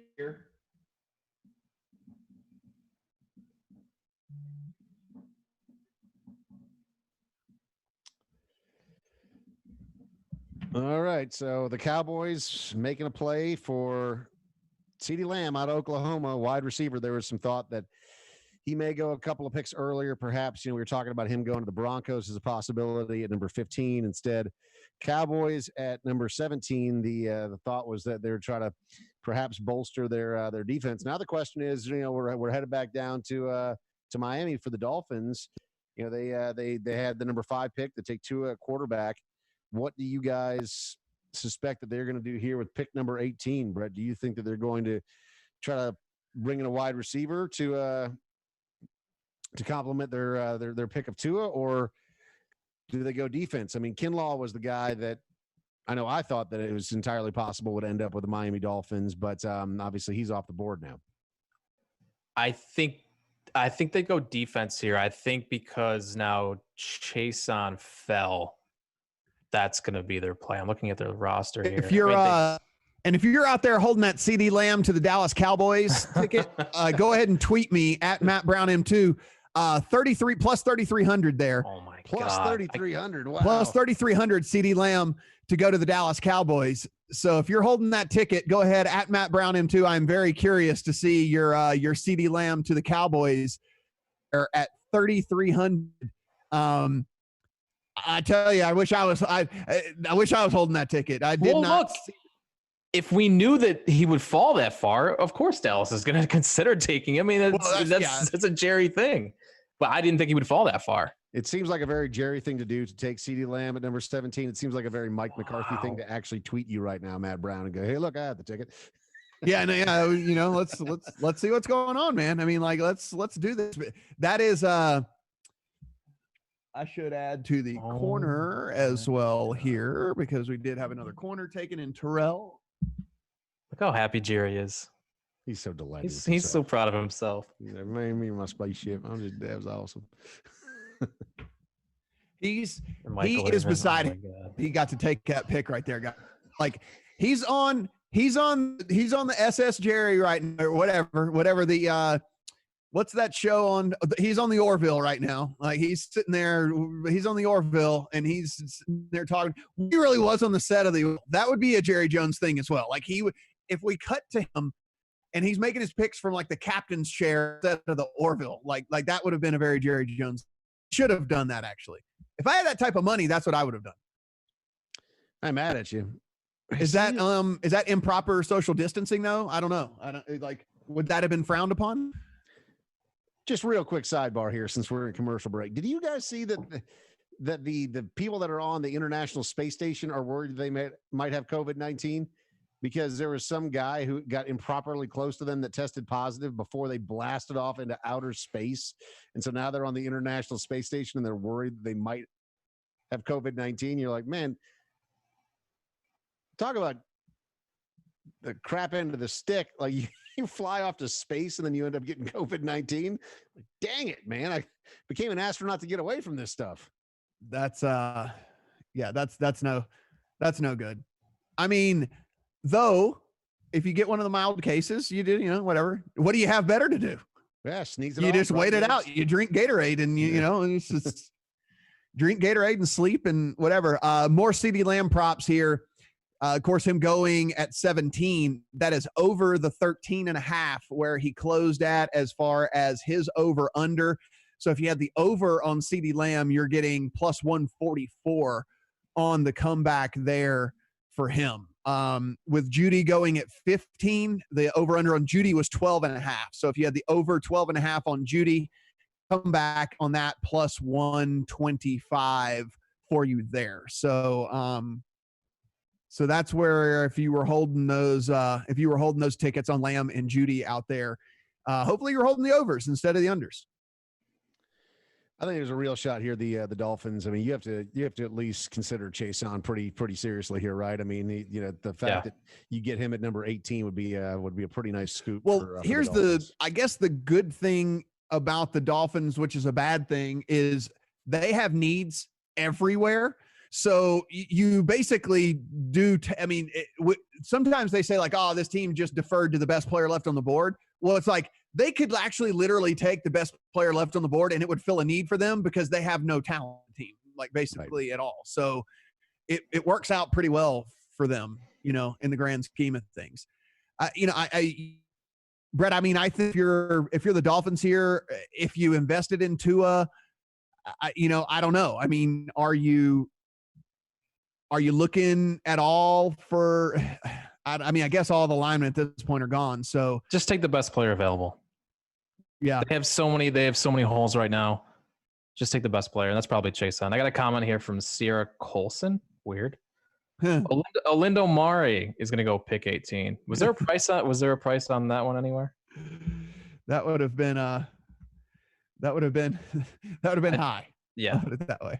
Is Sierra Colson like in the other room? Is that like your sister or something? Like, that is my sister, and she is a Dolphins fan. So I know she is watching this one very closely. All right. So most people had Chason off of the board by now. I'm looking at the majority of these mocks of people that I respect and that I have looked at and kind of studied their drafts. Most people have Chason off the board by now. Some had him going even higher to the Cowboys. And so, yeah, guys, I think that when we look at this, if you're the Dolphins, a team that has needs everywhere, a team that has certainly on defense is going to need to improve a ton. Getting a nice, good edge pass rusher like you're going to get in Chason is probably the way to go. And they did not listen. They went another direction. You're getting the Twitter spoilers. What where did they go here? They did. Wow, they went offensive line. Okay. So that over offensive line is looking pretty good now. All right, so yeah, they're protecting Tua. They got Austin Jackson from USC. So there it is. So, yeah, I mean, that's a pretty good move. So Austin Jackson was projected to be somewhere close to the 20th pick, which is about where he falls. So that's not a huge surprise to see him going there, but Austin Jackson, pretty good pickup there from USC, and like you said, it is complementary to Tua, but just in a different way than we thought it might. Be a wide receiver play instead. It's a tackle. So Austin Jackson, USC, number 18 for the Dolphins. I still can't get over the fact that the Cowboys took CeeDee Lamb. That offense is ridiculous. So, all right, let's go back there. We didn't talk about the fantasy implications there. I mean, so I guess the best comparison now with him and Amari Cooper, you look at what, maybe like a Evans Godwin situation where you were still able to get nice production out of two incredibly alpha receivers. I mean, what about Gallup? Yeah, I feel like Gallup is a really, really good receiver. He's got to be out of town, right? I mean, he's got to be on his way out of town. I don't know. What are you going to do with him? There's not enough field for all three of those guys. I feel like the Eagles loaded up at secondary after years of having the worst cornerbacks in the NFL, and now Jerry's middle fingers up, like to try and defend this now. Our buddy Dane Brugler, Austin Jackson, his number 6 offensive lineman that was available in the draft here, 6'4", 122 pounds there, coming in at 20 years of age. Hey, guys, there are guys getting drafted who are now multimillionaires. This guy was born in August of 1999. What? August of 1999. That's, jeez. 1999. I'm sorry. I didn't want to. I know. The silence is deafening, Dave. I know. It's just you start to realize, you're like, wow, I am old as hell. Yeah, no, dude. Like, he could definitely be my son.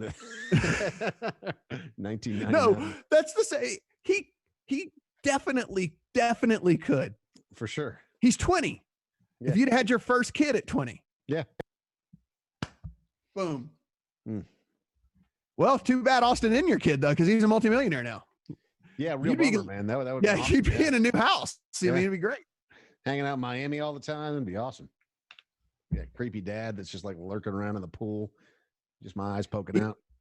Like a he was an early entrant here, junior, 4-star guy coming out of high school, basically saying here that 2-year starter at USC, starting left tackle, high up tempo offense there, was able to really handle everything. Smooth moving big man, natural knee bend, steady NFL starter is kind of how they are talking about him here for his career in the NFL. And again, if you're going to invest in Tua, which they decided they were comfortable taking Tua, with that pick and not, and they were okay with the hip and the wrist and the knee and all the stuff like that.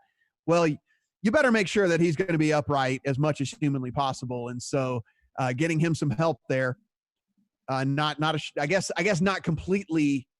complete shocker, though. I did think they would probably just go best player available. Do you think that it's entirely possible that the pressure kind of mounted on the Dolphins in their office because of the whole Drew Brees thing? I mean, that still has to be a bit of a stickler. You pass on Drew Brees because of a fairly similar situation, right? With them not drafting Drew Brees and then him turning into the player that he did. You pass on another promising young guy that has some similarities, obviously, to Drew Brees. Do you think that had anything to do with it? I don't know. I mean, I'm just over here. I'm looking at this depth chart for the Cowboys, actually, while we while you were giving that. It's like, I don't know what you do. I mean, it's Zeke, Tony Pollard, Amari Cooper. Freaking, like you mentioned, they still have Gallup. What the hell is Gallup going to do now? Gallup is awesome.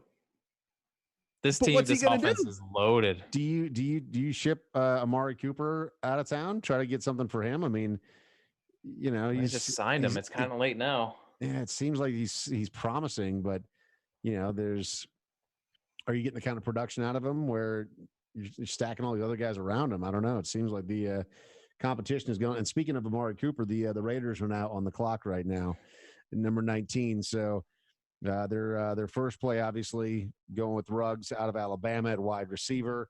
At number 12, now we get number 19. So this was originally the Bears' first so round pick. they just made the announcement here, Dave, though he misspoke.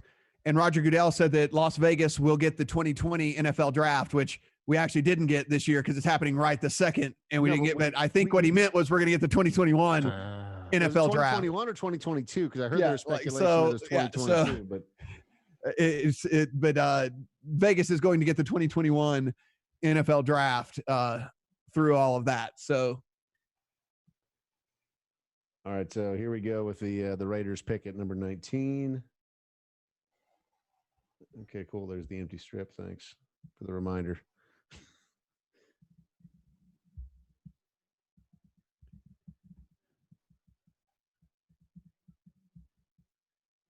Damon Arnett.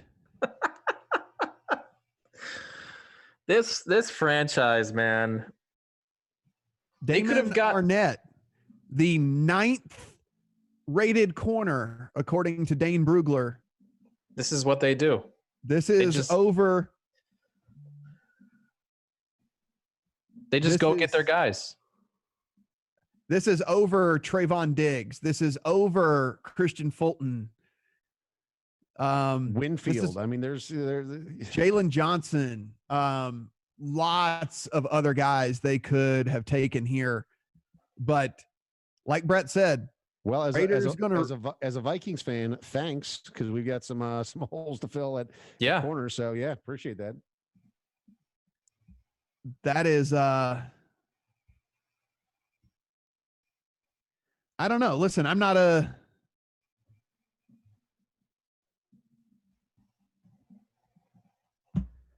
it's the 2022 draft, Dave. 2022 draft is going to be in Vegas. Yeah. So, Brett, we follow a bunch of guys that are, draft nicks and stuff. I'm scanning the Twitter here. Couple of guys here saying that they had Arnett rated higher than other people. So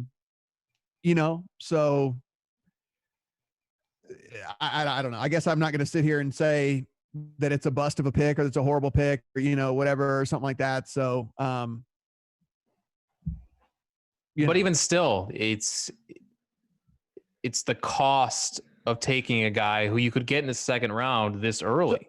It's I mean, just put salt in the wound, right? I mean, it's the Bears' first round pick because you gave him Khalil Mack too.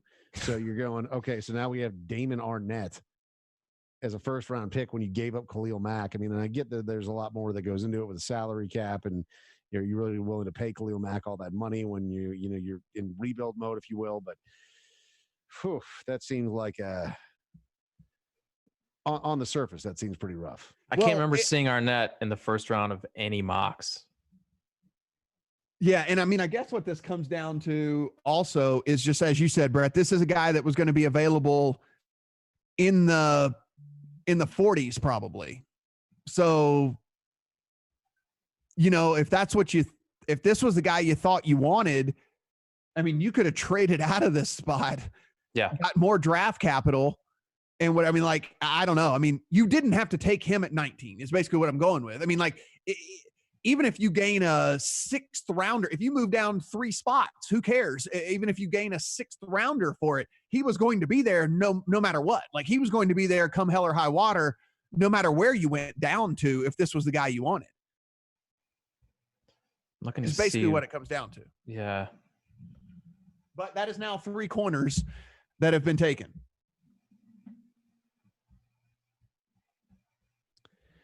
So next up here is number 20, the Jaguars, and this is the pick from the Rams, and this is because the Jalen Ramsey. So number 20 for the Jacksonville Jaguars. They've already added one corner in arguably the best corner in C.J. Henderson out of Florida. Matt, what do you think the Jaguars do here at number 20? Well, at this juncture, now I'm kind of like, now I'm all kinds of thrown for a loop here as to I mean, I think it's possible that they go quarterback. I mean, as ridiculous as that sounds, I mean, are you really pinning everything on Gardner Minshew and going, hey, he's our guy? And I mean, if Love was going to go, this is where the conversation starts, right? Yeah. Right. Like It starts with Jacksonville, and then it escalates as you get a little bit further. But I mean, if Love is going to go, this is where it starts. You know, if Love drops and he doesn't go to Jacksonville, there's no way that the Eagles with their first pick are going to go with a quarterback, right? They've just got such a need at wide receiver. You'd think that they would go that direction. Minnesota, at number 22 from Buffalo. I mean, they have to get a wide receiver one as well with shipping Steph Diggs out of town. Man, I don't know. Is it possible that Love falls all the way to the Patriots? Do they maybe snap him up at 23? And I mean, this is kind of the countdown here for Love, right? It's going to be either Jacksonville, New England, or New Orleans, or it goes all the way down and maybe Green Bay takes him. He's not going round one. I don't think he's going first round. You think at this juncture it's not happening? Yeah. I mean, is it possible that Tennessee would at number 29 would consider it? I mean, you ship Mariota out of town, and I mean Tannehill obviously had a nice run there at the end of the this last season, but I mean, do you bring in the first round? I mean, that seems.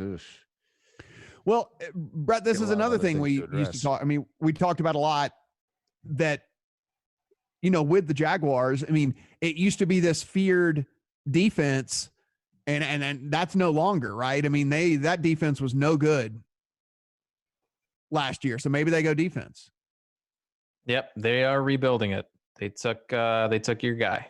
Oh, they took Chase on? Yes, they did. Okay. All right. Smart. Well, I mean, that makes sense, right? Yeah. I mean, it was a bad defense. That was something that they used to pride themselves on, was how well they played defense, and they're not going to be able to do that anytime soon. So you might as well start the rebuild here. Chaseon's about as good as you can get as far as starting a rebuild. Pass rush, with it being a passing league in the NFL now, getting a good pass rusher. Yeah, he's probably the second or third best edge rusher in this class, wouldn't you say? Yeah, I mean he's definitely up there. I mean, like, look, I'm a little bit biased. That being said, I'm not crazy when it comes down to it. He has some holes for sure in his game, but if you were holding a Chase-on ticket at DraftKings, over under was 15.5. So obviously the over now hitting on that. It was kind of a coin flip, -115 on the under, -106 on the under, -115 on the over. So your -115 hits there for Chase-on. Another defensive player. This tweet from Mike Clay: CeeDee Lamb was this close to being an Eagles hero. Instead, he's a villain. That is so true. That is so Jerry to just swipe CeeDee Lamb from the Eagles.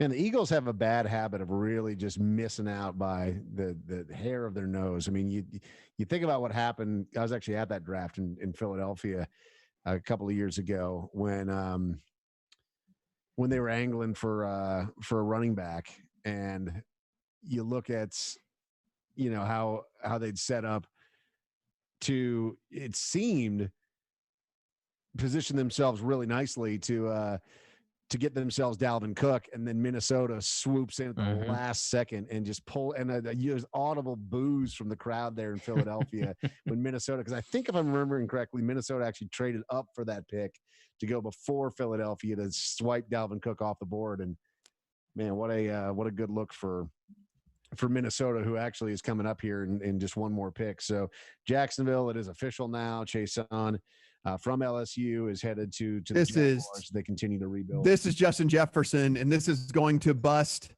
This is going to bust all of those. No, one of the props out there was no consecutive picks from the same team, from the same school, and that's going to bust this prop for sure. How sure are you that it's Jefferson? This is a big. No. I haven't seen anything yet. This is a big sweat for you, though. It is, because I have under 21.5. This is it. This is it. So this would be the payback, right? Because Minnesota is obviously angling for Jefferson as well. So Philadelphia now is able to steal Jefferson away at pick 21 before Minnesota goes number 22. This is the sweet revenge. This could be it for Philly. You've got to think they're going wide receiver. I mean, they need a wide receiver badly. I mean, arguably the most badly of anyone. And Jefferson, there's some value now, right? There's a thought that maybe he'd go in the top 15 or all the way down to number 21. I mean, would you guys agree that Jefferson is the best wide receiver on the board still at this point? Yes. Without a doubt. Certainly the best for what they need as well. Also, just to update our tally here, we are at 10 offensive players and 9 defensive players. Going to come down to the wire here as to which wins out.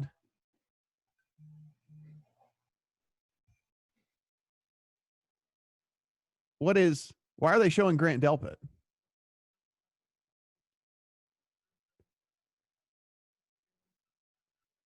Maybe that was just he was happy for his boy or something. That's got to be it. Yeah. I mean, oh, wow. Did you just get the spoiler? Yeah. It's not Jefferson then. It's a wide receiver.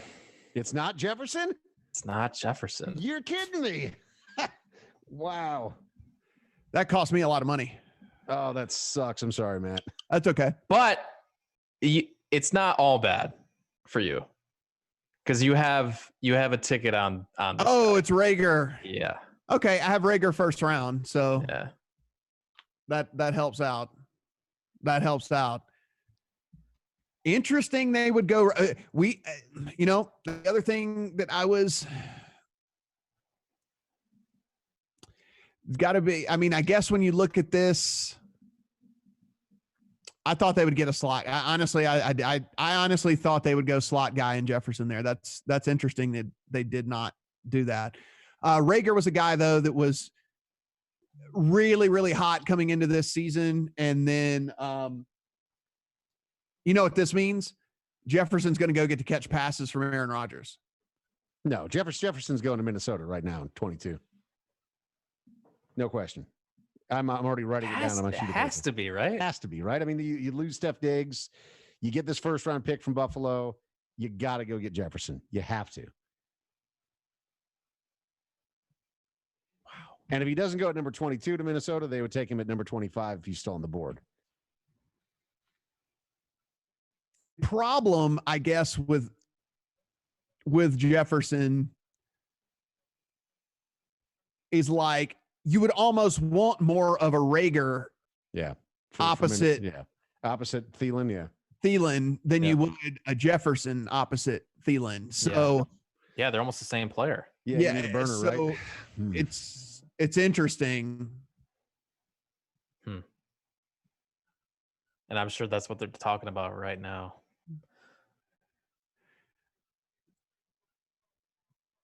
Could they go Higgins here? That's more of what they need. Yes, how is your Twitter feed so far ahead of television? What is going on here? I don't know if you got some good sources over there, Brett. No, I mean, I think what he's saying is that this is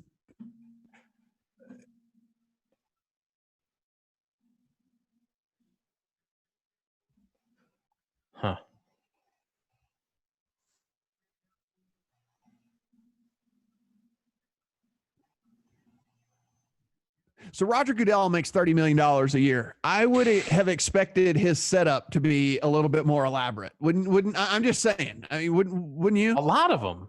A lot of these guys, I'm a little disappointed. I mean, there are the ones like Gettleman. Though you're like, all right, yeah, that's about what I would expect from Gettleman. Don't get me wrong. His those antique cleats that are sitting on the shelf behind him are probably worth more than my net worth. Like they're probably like the first pair of cleats that were ever worn or something. So don't get me wrong, but I would have just expected the setup to be like he's standing in front of like a 6 foot by 6 foot thing or something. I don't know. I mean, yeah, he's got like a bunch of former NFL players cryo frozen like Han Solo. Yeah, like he goes into his basement and he's like, you're gonna pull like here you go, commissioner thing, like really go for it, not just like a kind of standard looking bookcase. I don't know.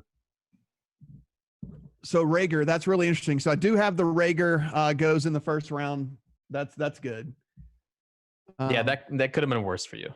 It could have been worse. That takes the sting off a little. It could have been like Mims. Yeah. I mean, I'm going to miss this by a half, right? Because they're probably going to go with you're probably right, Dave. They probably are going to pick. They probably are going to pick. Boy, that's nuts.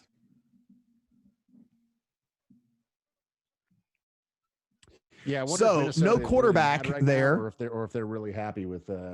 So that happened. I think you're probably right that they. So here we go with no quarterback for the Jaguars. There's obviously no need at quarterback for the Eagles or the Vikings, and we start to go down a little bit. Then 23 and 24 hit where we have the Patriots and we have the Saints. Here we go on trying to figure out if this is where the fourth quarterback hits or not. I think there's, if he is sitting there for the Saints, that they might pull the trigger. I think you have to, right? I mean, you're talking about a team that has very few needs. Like the Saints don't have a ton of needs, right? Like they're pretty good, like everywhere. They are, but you're watching the Bucs load up like they are. I feel like you want to go out and get a guy who can help you right now somewhere. But I don't know where that is because they are. With Bridgewater out of town, who is the backup to Drew Brees for the Saints? I mean, Sean Hill is. If he signs his tender, it would be Taysom Hill. Or Taysom Hill, yeah. Sorry, not Sean Hill. Boy, I mean, it does seem like it could be an immediate need, though, especially with Brees another year older. I mean, what happens if he goes down? I mean, do you really trust? I mean, Teddy B was a pretty nice 1-2 punch, but he got him through it, but man. So Daniel Jeremiah just tweets here. Justin Jefferson was his 14th rated overall player. Rager was his 56th rated overall player. So they pass on his 14th for his 56th. Now, not that Daniel Jeremiah is the end all be all, but that's a pretty big gap there between where he thought these guys were from a talent level. Pretty big gap. And with the needs there in Minnesota, Dave, I don't know. It's interesting. I wonder if Justin Jefferson ends up becoming a sweat. If he ends up becoming a what? A sweat as to whether he's going to go in the first at all or not. I would be pretty surprised if we don't see him go here. If he does, well, the Vikings pick at 25 again too. Yeah. So I think the Vikings take him either here or at 25. They could take him at 25 because the Patriots probably aren't going to take him. The Saints for sure aren't going to take him. Right. Okay. No, so if you're the Vikings then, and you go, okay, wide receiver 1 is our, the Patriots at wide receiver, boy. Well, Dave, if they want to listen to some of their, if they want to listen to a legend, Chris Carter pleading, please draft Justin Jefferson from LSU, he says at Vikings. So Chris Carter coming out and begging them to do that. Ian Rappaport says the Patriots are trading their pick. Because of course they did. Because of course they did. Yeah. So they will be trading out of the 23rd pick there. He did not state who, however. There's the Vikings pick. And they do go Jefferson. Yeah. Good thing I already had it written down on my sheet of paper here. That's how confident I was. You happy with that one, Dave? As a Vikings fan, I'm actually quite happy with that. You lose out, obviously. So I can tell you this, Brett, the sweat is real now on the wide receiver prop. We are sitting at 5 receivers being taken, and we know Green Bay could certainly use one. You don't think Green Bay goes tight end? What tight end? There's like no tight ends in this draft. They could get one in the third round. The kid out of Notre Dame. I don't think he's going to go in the first. Oh, he could. Komet. Yeah. They traded with the Chargers. So the Chargers have moved into 23rd. So the Chargers are 23 now. Interesting. So, okay, now do you go Jordan Love to the Chargers? Oh wait, no, they took Herbert. So they're not taking another quarterback. What are the Chargers so interested in? I mean, their defense was really good. I don't know. I mean, you're set. Interesting. Offensive line would be my guess. Maybe Jones.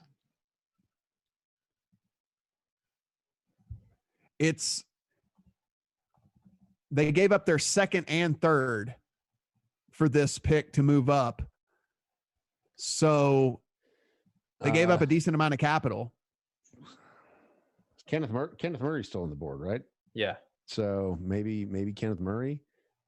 I was thinking Murray to the Saints. So maybe they did want to jump up and get Murray before the Saints could.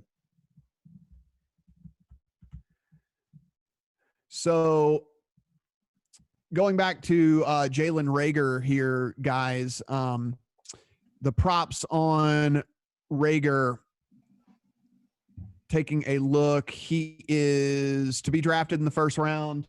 I was able to get him at plus 160 to be drafted in the first round. At DraftKings, it was a little bit worse odds. It was basically even money for him to go in the first round. So if you had him there, for him to go inside, let's see, for him to, his over under was set at 33.5. So if you had the under, you actually got paid at plus 103 on that, minus 125 on the over for Reagor. If you're wondering what they get in Reagor, this is a guy that was pretty hyped before the season started, and then fell a little bit off as the season went on. The number 7th overall wide receiver, according to our buddy Dane Brugler over at The Athletic, but a guy that runs, the 4.40, big, tall, a guy that, I can understand, Brett, why a GM would fall in love with a guy like that when you look at him on tape, I mean, I get it. Absolutely. From a fantasy perspective, do you think that he'll have an impact this year? I mean, it seems like it's his game to take in Philadelphia, right? I mean, there's been he better. Little I'll put it that way, or that offense is going to suck. Yeah, I mean, he better have a good year. I mean, yeah, Alshon Jeffrey is dust. Yeah. Still have Deshaun Jackson, right? Who we don't know. He plays whatever. Yeah, like 6 to 8 games a year. So nothing. Yeah, they had a quarterback playing wide receiver last year. Greg Ward was getting meaningful snaps in week 15, 16, 17. This was a must. Yeah. So good get for them. Jefferson goes to the Vikings here. I mean, you're basically almost getting a clone in Diggs. I mean, you're basically replacing Diggs with Diggs, right? A guy that can kind of do it all. If you need him to play inside, he can play inside. If you need him to play outside, he can play outside.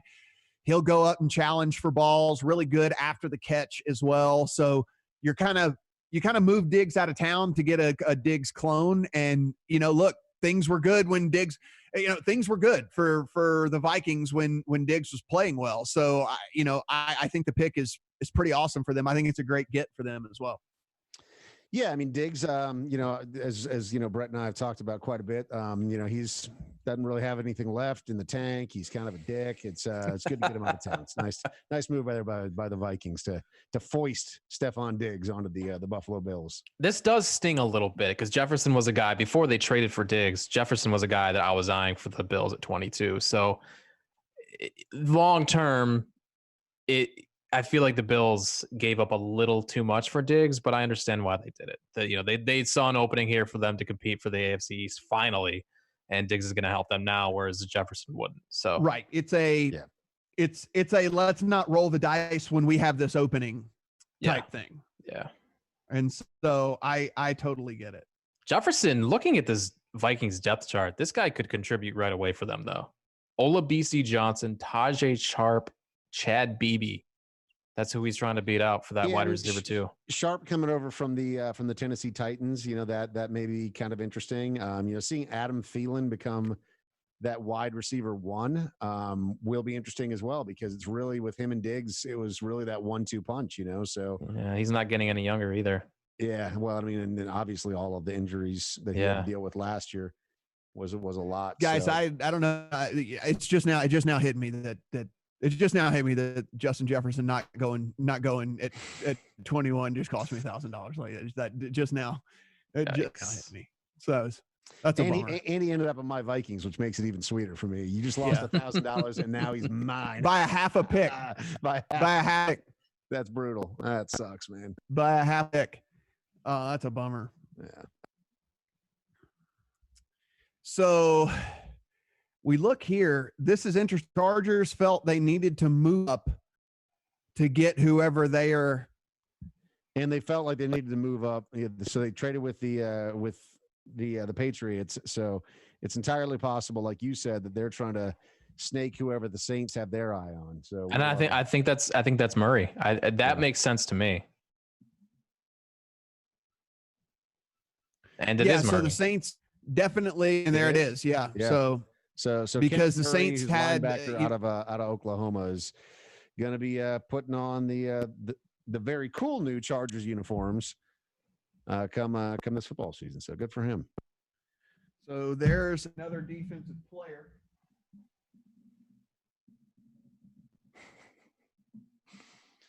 Just loves his whiteboard so much. So what is it, 10 to 11 now? Or is that, no, it's 12 for offense, right? 12. That right? It should be 12. Did I not put another tick on there? Yeah, I don't think you put the tick on there for Jefferson. It's 12 to 10. 12 to 10. No, we're still missing one then. Because we're through pick 23, and that would be 22. Oh, boy. Oh, crap. Oh, boy. Oh, no. Let's count the offensive players. 1, 2, 3, 4, 5, 6, 7, 8, 9, 10, 11, 12, 13. 13 to 10. So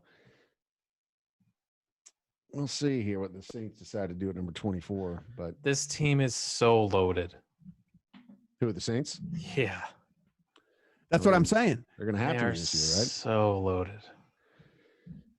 Matt, as a Saints fan, do you think that they go offense or defense here? Do you think that they...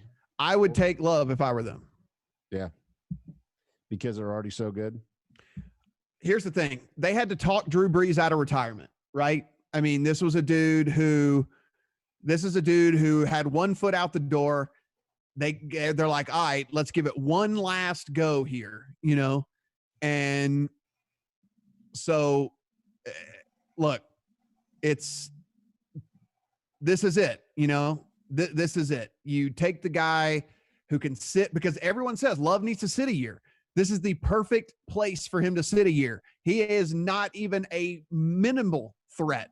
Like, that's the other thing about him going to one of these other teams where it's like, okay, maybe there's like a maybe there's like a riff in the locker room or whatever, these guys like sitting and say like, there's a no question here. Like he is not going to play next year. It's Drew Brees' team. So you bring him in knowing he is sitting down, he is learning, he is doing, this is, I would do it if I was them. I'd go ahead and pull the trigger and take the guy that's going to step under center whenever he's gone. Because the Saints aren't going to suck, so it's not like you have a chance to go after one of the big two next year or anything like that. So if you believe in him, yes, I get it. But I still think there are positions they could use help with. I think linebacker makes sense, and that's why I was looking at Murray for them. What about Queen here, your guy?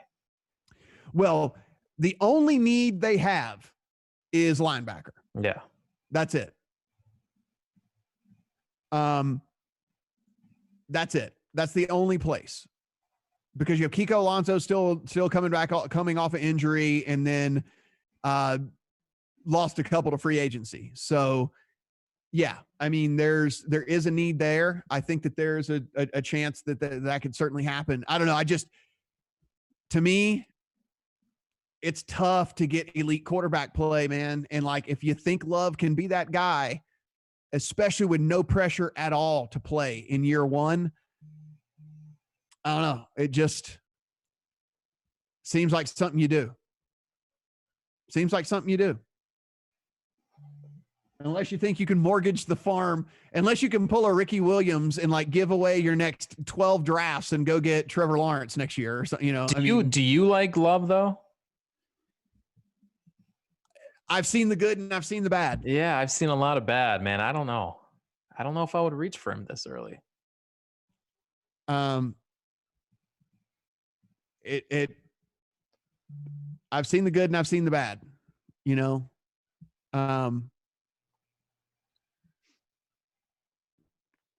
is this the beginning of the Patriots tanking for Trevor Lawrence? Like, are they just going to trade away their whole 2020 draft essentially and just get all the draft picks in 2021 and then just rule the earth in 2022? Is that basically what's going to happen? What's going to happen is they're going to do that, and then there won't be a season this year, so the Bills don't have a chance to win it this year, and then the Patriots will be rebuilt for next year. That's what's going to happen because Buffalo. And then we find out on our deathbeds that Bill Belichick was single-handedly responsible for the coronavirus. You heard it here first. This is, I mean,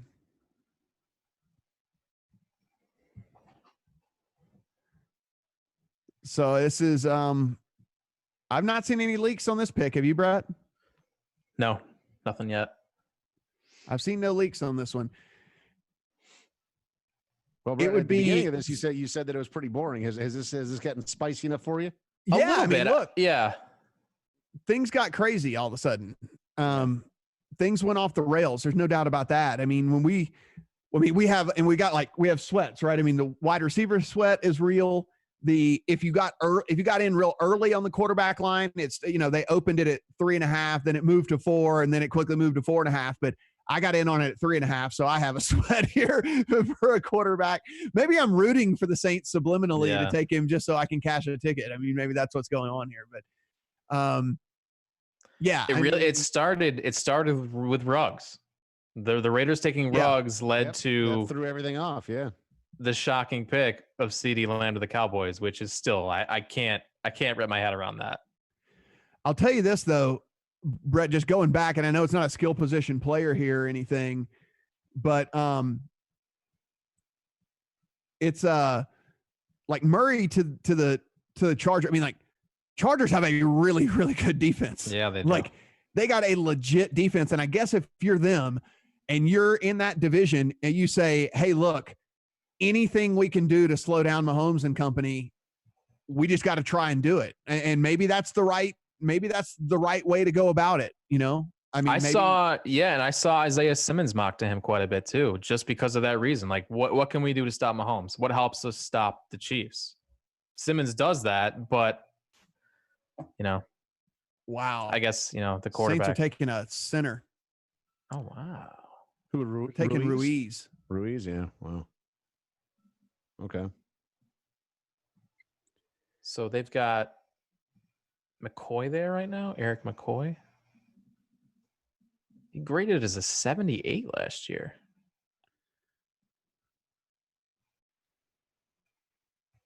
He also plays guard though, right? Doesn't Ruiz? Yeah. Oh, okay. So he's a guard. All right. Yeah, that makes sense because they did have a leak there. Left guard. Oh, man.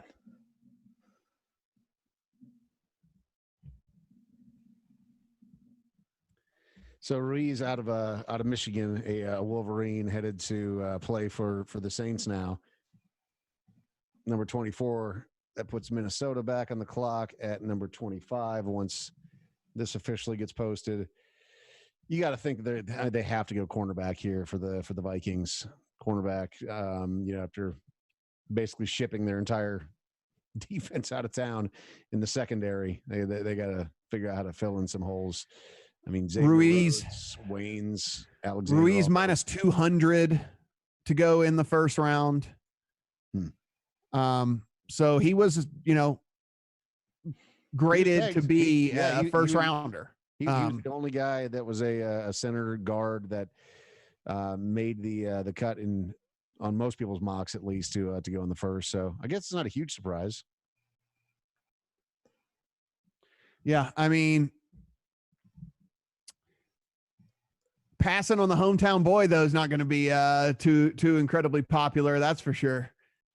I'm sure there were a lot of people who were ready to pop a cold one down there in Louisiana if Queen was going to get to stay at home. Yeah. But that is another offensive lineman, another offensive player. Whew, yeah. 14-10 now. Yeah. The Vikings need secondary help. They need a guard. You gotta go secondary, right? Yeah, I think so Yeah, too. you have to. And that would be, there's still plenty good left. Trayvon Diggs. This is Diggs for sure, right? Jalen Johnson, maybe. Jeff Gladney out of TCU. Yeah. Fulton. There's the safety out of Alabama still, McKinney. That's McKinney still on the board. So let's take a look. How old is Harrison Smith? 73. Feels like it, right? All right, he's 31. They're so good at safety already. I don't know if I would. Yeah, I don't think you go safety. I think you got to go cornerback.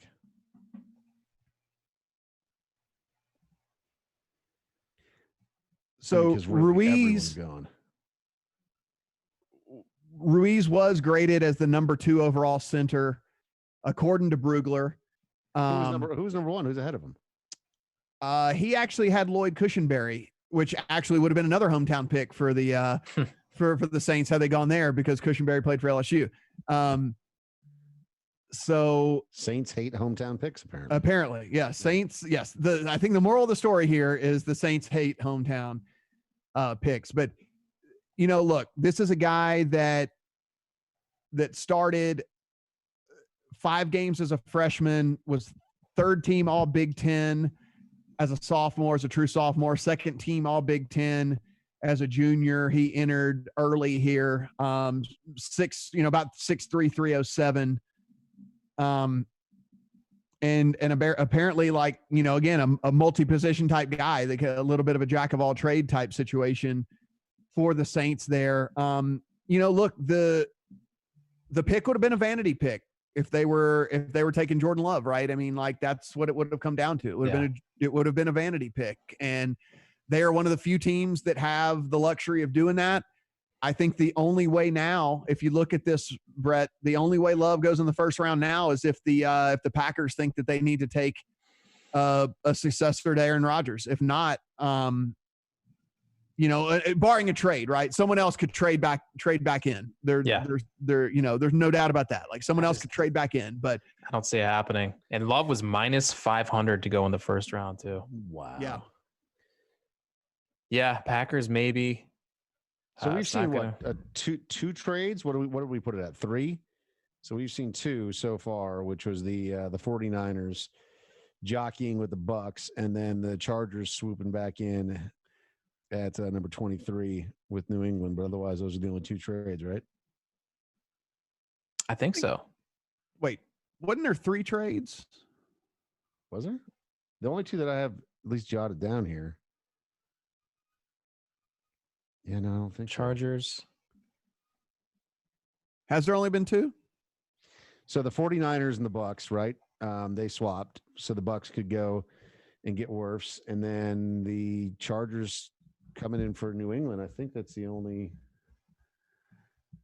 Regardless, the total trades prop was set at 5.5. Was set at 5.5. Yeah, I'm guessing we're going to go under that. So we're going to need some hellacious amount of trades going on if that's gonna hit.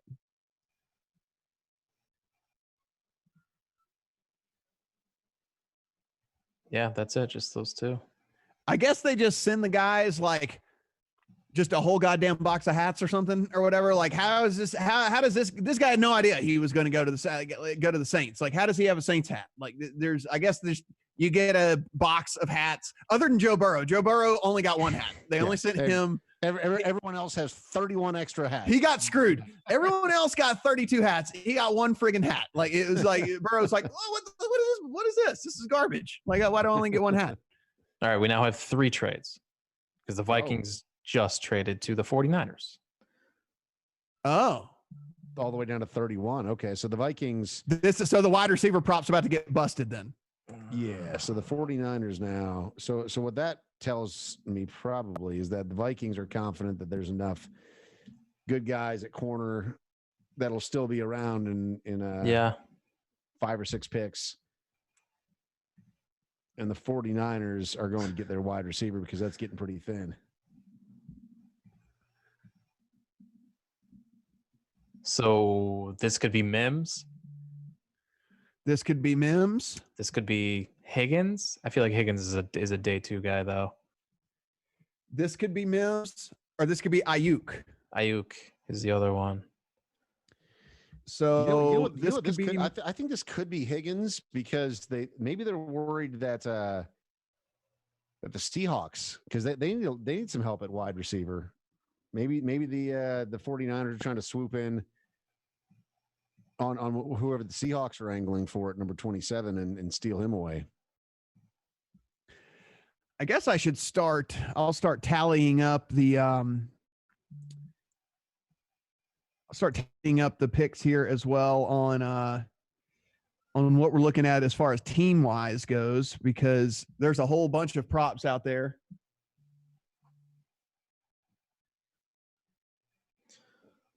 Man, yeah, this feels like wide receiver. Damn. Ayuk. Is it Ayuk? Yep. Oh, well. So they must. That's interesting. Why do you not just take one with your first pick? I feel like Ayuk probably falls to 31.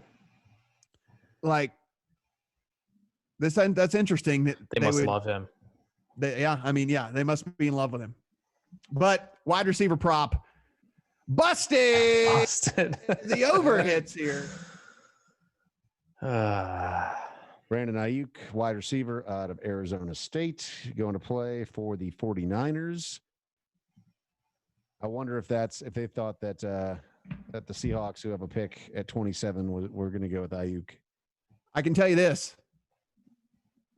It is now 15-10 in favor of offensive players to defensive players. Going to need a massive run. Yeah.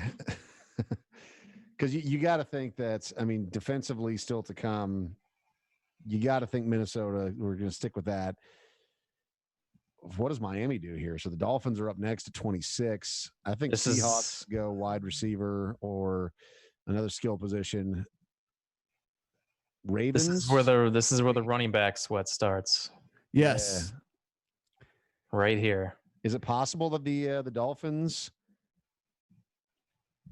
Would they go running back here by chance? They might. I mean, it's possible, right? Like, what is their depth chart? Who do they have at?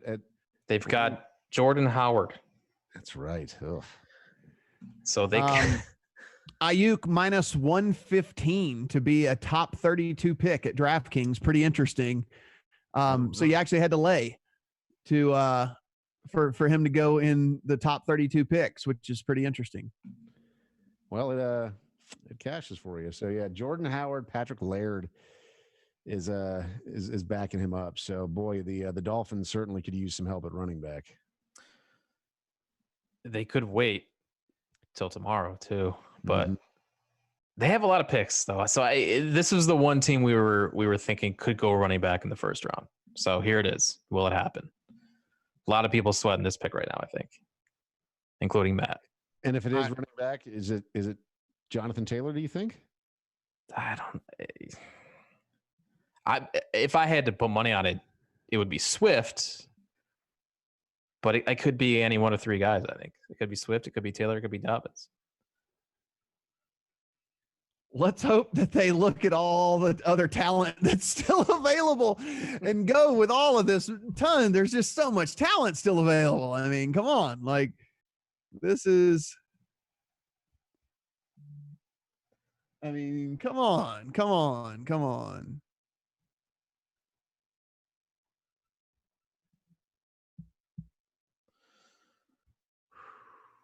Yeah, what are they going to do?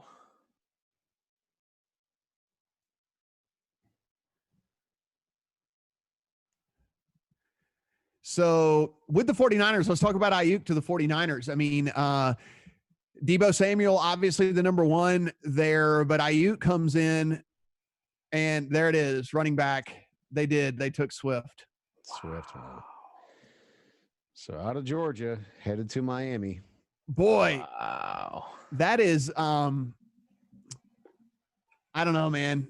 Look, really, really good player. No doubt about that. But I don't know. It's just if you're the Dolphins and you have so much to rebuild and so much to do, spending a pick there on a running back that you can easily get in the second round for, what most people think is a fraction of a difference. Like nobody said there was a standout wide running back in this class. And boy, that is something else. Well, there's that prop lit up in flames, fellas. So running back did go in the first round. And that is what, 16-10 now, right? Yep. For offensive players. And that wraps it up for offensive players. Yeah, you're right. There's no way the defense can even make a comeback at this point. It would be, well, I mean, I guess it could push at 16 apiece, but yeah, but there's just no way. It's not going to go.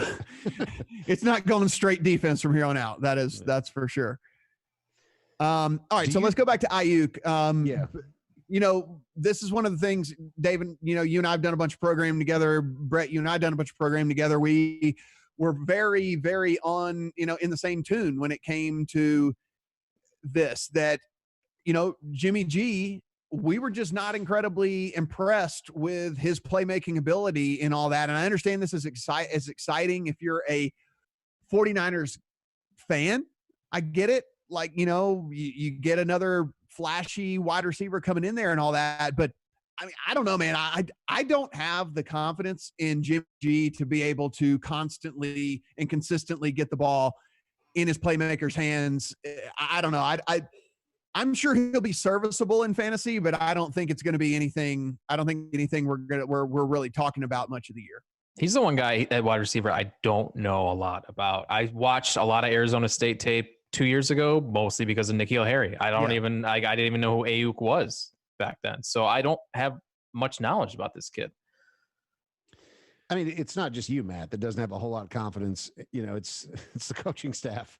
It's Shanahan. I mean, you look at the play calling into the playoffs for the 49ers, and the whole thing was much like we saw with Tennessee, is let's not force our quarterback to win this game for us. In fact, let's do the exact opposite. So adding another, big weapon, if you will, for the 49ers at wide receiver, assuming that Ayuk does turn into that, I just don't know. I don't know. I mean, you start hearing these rumblings about a lot of these big time playmakers defensively for the 49ers potentially leaving town. That's where it's scary. I'll be curious to see how the 49ers continue to draft throughout the rounds to come, because I don't know. I mean, adding another weapon for Jimmy G when you've got, Debo, and then you've got George Kittle, I just don't know if Ayuk is going to make that big of a difference, because maybe the problem isn't the receiving core. It's your quarterback. I would tend to agree that 49ers adding this weapon at this point and trading up for him nonetheless from 31. It's an interesting play, but they obviously believe in Ayuk enough to trade up from 31 to 25 to go steal him away from whoever they thought was going to take him. All right. This was a lie. So someone jumped the gun On Swift. Green Bay is trading up For 26 with the to Dolphins? 26 right now. Oh. So someone jumped the gun. Yeah, I saw a tweet from the guy at the Houston Chronicle who tweeted about Swift, but that was the only tweet I saw. Okay. Interesting. So Green Bay is now coming up. And Dolphins go to 30. And DeAndre Swift is still on the board. Yeah. What the hell happened there? Hold on. Let me take this. Let me take this off the board. I'm live. You're still live. This might be worth the official eraser. Is this why this is worth the official eraser, guys? Like this, I'm getting the official eraser on this one. That was worth it. And don't forget commentary here. If you're watching at home and you just watched that bit with Nick Saban right there, that better be like his second pool table room, because that thing was the size of one of the rooms in my home. And all of Nick Saban's rooms should be 10x the size of all the rooms in my home. That's just the way it should be. Everything should be a 10x multiple. Does he have a elephant hanging like over his blinds? Like what is it? So does he hunt elephants when he's not? All right, whatever. No, the Crimson, their mascot is an elephant. I know, of course. I think he was actually shooting elephants. I'm trying to figure out what the Packers are going to do here then. They took Jordan QB? Love. It is QB? They took Love. They did? Oh, man. So, oh, boy. So the heir apparent in Green Bay for Aaron Rodgers could be Jordan Love out of Utah State. Why did they think that they needed to trade up for that? Hey, quarterback prop hits. Thank you very much. We'll take that. Hey, now. So this guy, his quarterback prop hits, and he's still alive for the running back. How good does this guy run? Oh, that's just amazing. That's amazing. Such a luck box. So I wonder who Green Bay thought out of the Seahawks, the Ravens. Unless they thought there was a real chance someone was going to trade back in, but I don't know who would have been the trade back in threat. Jags. Yeah, Jaguars. Yeah, maybe. That's true. That actually would have been a pretty good move for the Jags if they got Chase on at 20 and then they traded back in at 26 and they took Love. That would have been a pretty good move by them. Yeah, I mean this is amazing, guys. So he's so happy now. No, it's not even that. It's just, let's talk about this from a football perspective. I mean, this is like Brett Favre was there. They draft Aaron Rodgers, who then takes over the gig. They're doing it to him. He's getting the same thing done to him. This kid's a project, though. They're thinking like 3 years down the line, right? I mean, you have to think that you've got still 2 or 3 good years out of Aaron Rodgers. I mean, we saw it taper a bit this year, but not enough where you'd go, well, that was it. Good run. But 2 to 3 years down the road, I think it's fair to say that It's just hard to imagine Rodgers being Not on the overtaken at Packers. that. But yeah. Can you imagine Aaron Rodgers going anywhere else? I mean, I guess the stranger story is Brett Favre ending up with the Vikings, but still, it just seems so weird. I mean, I guess did they know something we don't? Has Aaron Rodgers talked to them about only wanting to play another couple years or so? I don't know. I mean, do they know something we don't? Maybe. It's possible. I mean, have you guys? I haven't seen anything like that. Like, these guys, the Drew Breeses and the Big Ben, all kicking the tires on retirement for quite some time before it actually happens. I haven't seen any of that Aaron Rodgers. Have you?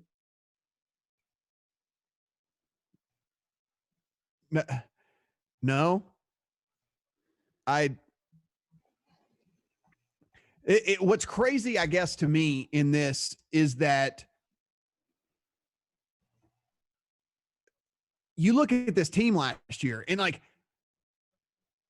they needed a running back. I mean, they needed a wide receiver so badly to complement Devontae Adams. It is a passing league, and we talk about this time after time after time. And Brad, I mean, correct me if you think that I'm off here, but I mean, I think the Geronimo Allison and all these other experiments that they tried to do as far as the wide receiver 2 there has just not worked out at all. I mean, I just don't.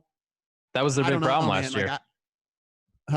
That was their big problem last year. They drafted 3 wide receivers 2 years ago. None have panned out. Scantling, St. Brown, and there was another one. And they didn't address the problem last year. And they are not doing it again this year. Apparently. I mean, this is just, if you're Aaron Rodgers, maybe you just want out of town. Yeah. If you're him, you're like, you know what? You don't want to give me any help, then just get me the hell out of here. You brought in Jimmy Graham last year.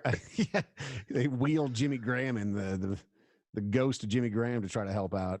It's so interesting. I mean, I guess it really depends on how well Aaron Rodgers gets on with the new coach there, right? I mean, they played a season together.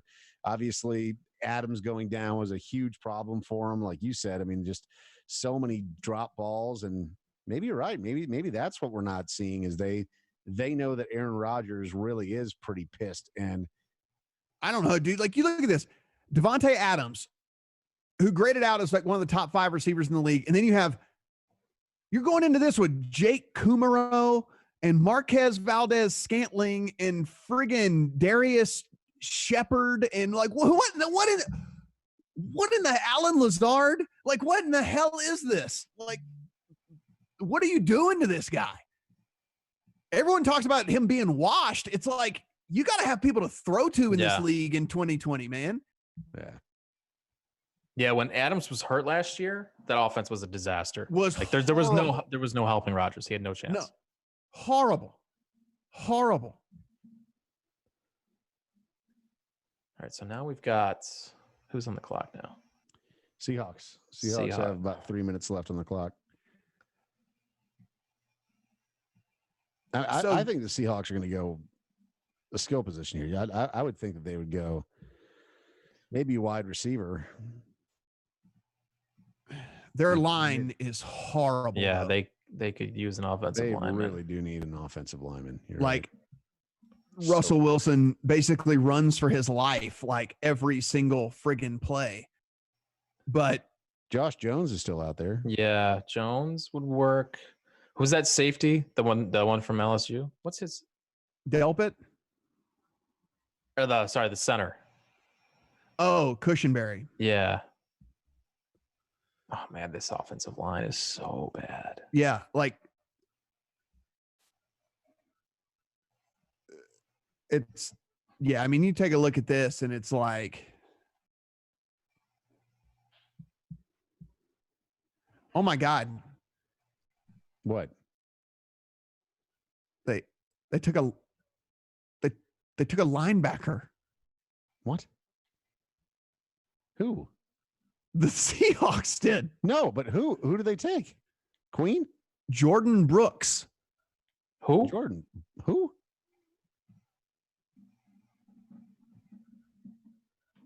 What? This is the first time they've actually used their first round pick since 2011. Since 2011. And they take Seahawks? a line. Jordan Brooks out of Texas Tech. Huh. Okay. I mean, he ran a 4.5 4.40 at the combine, so he's fast. He's a fast linebacker.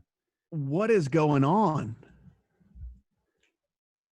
With Queen still there? Yeah.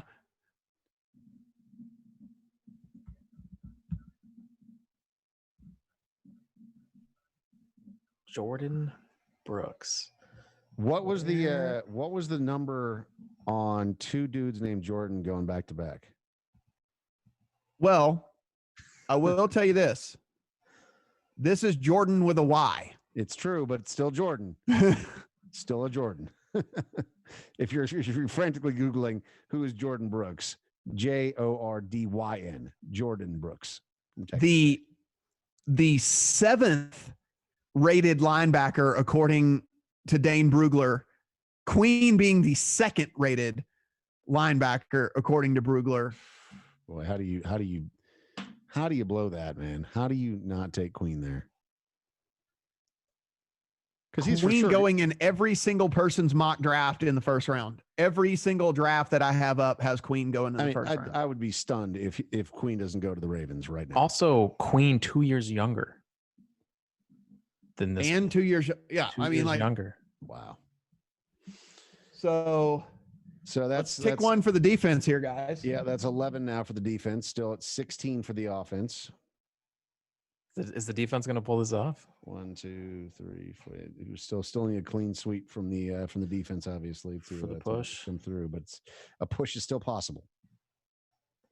All And right, I think- so let's do y'all give me an SEC. Let's do an SEC countdown here, because one of the big props out there was SEC versus the world, in the first round. So we have one in Burrow. Yeah, and then we have Andrew Thomas out of Georgia, 2, and then Tua out of 3, Yep, and then Brown Auburn. out of Auburn. Yeah, Yep. Brown. Yeah, and then you have C.J. Henderson out of Florida, so Wow. 5, And then then you have Wills. Wilkes, 6, and then Ruggs, 7, Kinlaw 8, Kinlaw 8. Judy 9, Wow. Yep, 9 of the Judy top 9. 15. That's sick.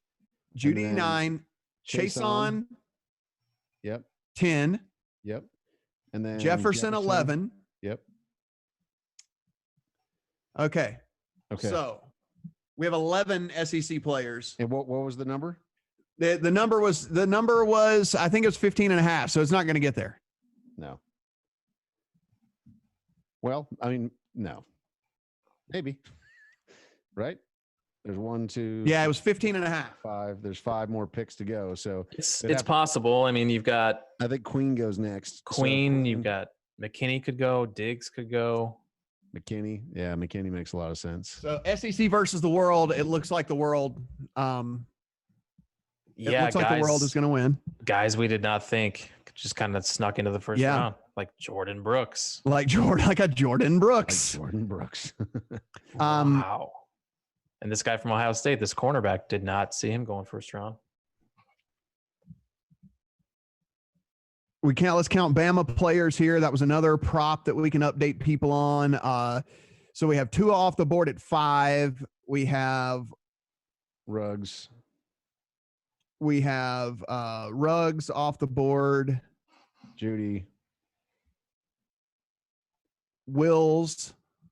Will. Actually, I didn't even see. So Wills, Ruggs, Judy. So 4. That's it. That's it. Yep. Okay. So they're sitting at 5.5. As you mentioned, Brad, I mean, Diggs is a real option. McKinney also. McKinney's a real option too.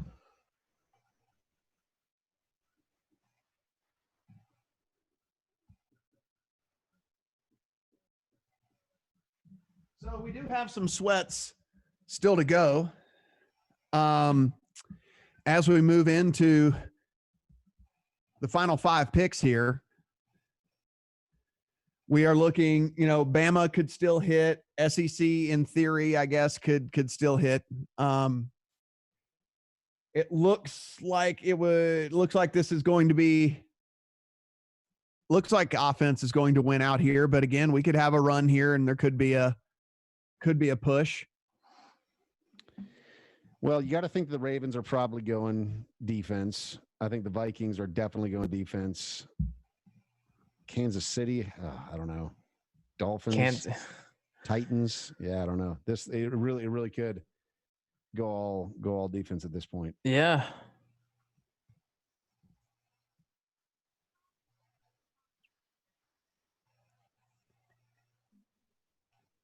Yeah, I mean, it's going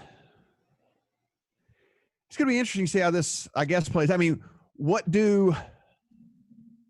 is there any trade back in scenarios? It doesn't seem like it at this point. I mean, you would have traded back in for a 5th year on a quarterback, which that's out of the picture now. Who's the super hot prospect that? I mean, 6 wideouts are off the board, so that's donezo. Like, no one's trading back in for a 7th wideout at this point.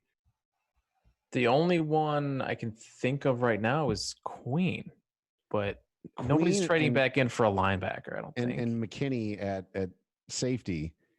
Who's trading back in for a safety? No. Yeah, no.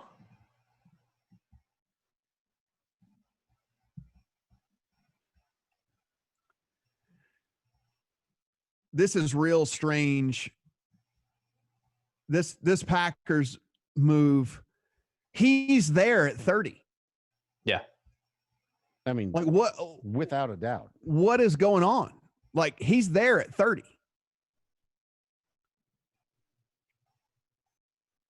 I think you might be onto something, Matt. I think maybe there's something going on that we don't know about behind the scenes with Aaron Rodgers, where maybe it's a lot more pressing, where they go, hey, we got to find a solution for this that maybe isn't 2 or 3 years of development down the road, because maybe there's something else going on there, because that doesn't make any sense otherwise.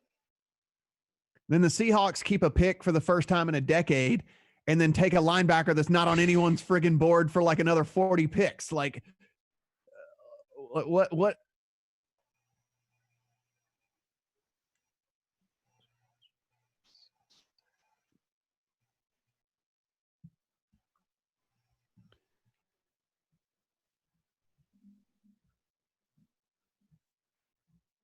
Okay, so the rumor is Ravens are taking Queen. They gotta, yeah. That's that. So that would be best man available. Yeah. Type situation. Nice having that luxury. Yeah, I mean, you're getting a guy that most people had going as high as like, I saw him go as high as like 15 or 16 in a draft in a mock, but so they get him down at 28. You gotta think. I mean, look at this Ravens team.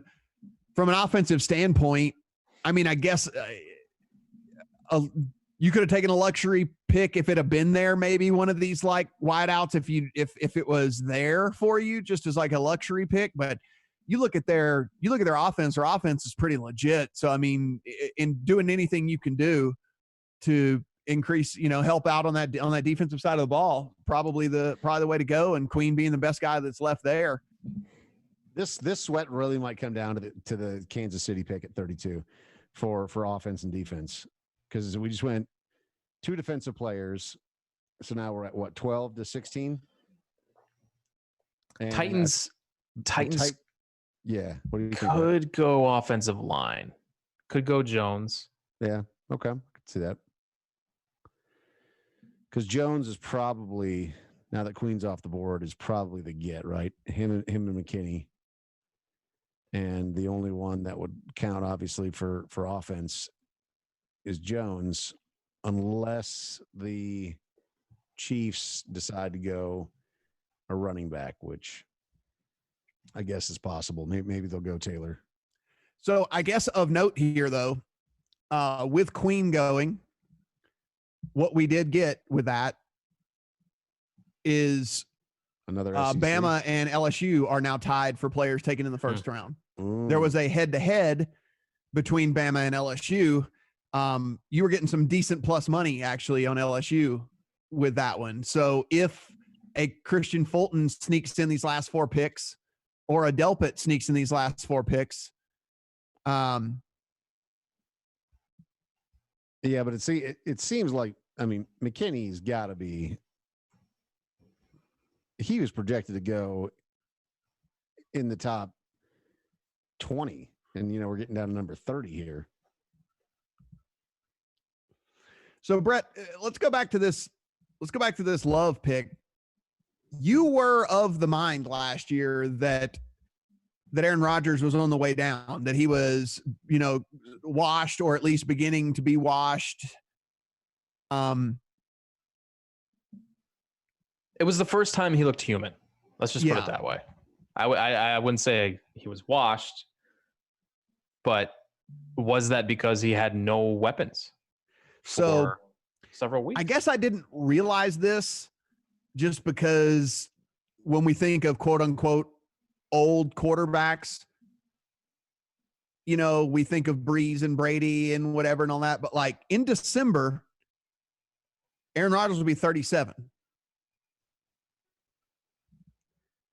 So you're getting a guy in Love. You're going to have a 37-year-old, maybe even if he sits 2 years, you got a 38-year-old quarterback. I mean, at that point. Yeah. And I don't see Rodgers being that guy, that Brady, that Breeze, who's looking to play until he's 43 either. So maybe, right.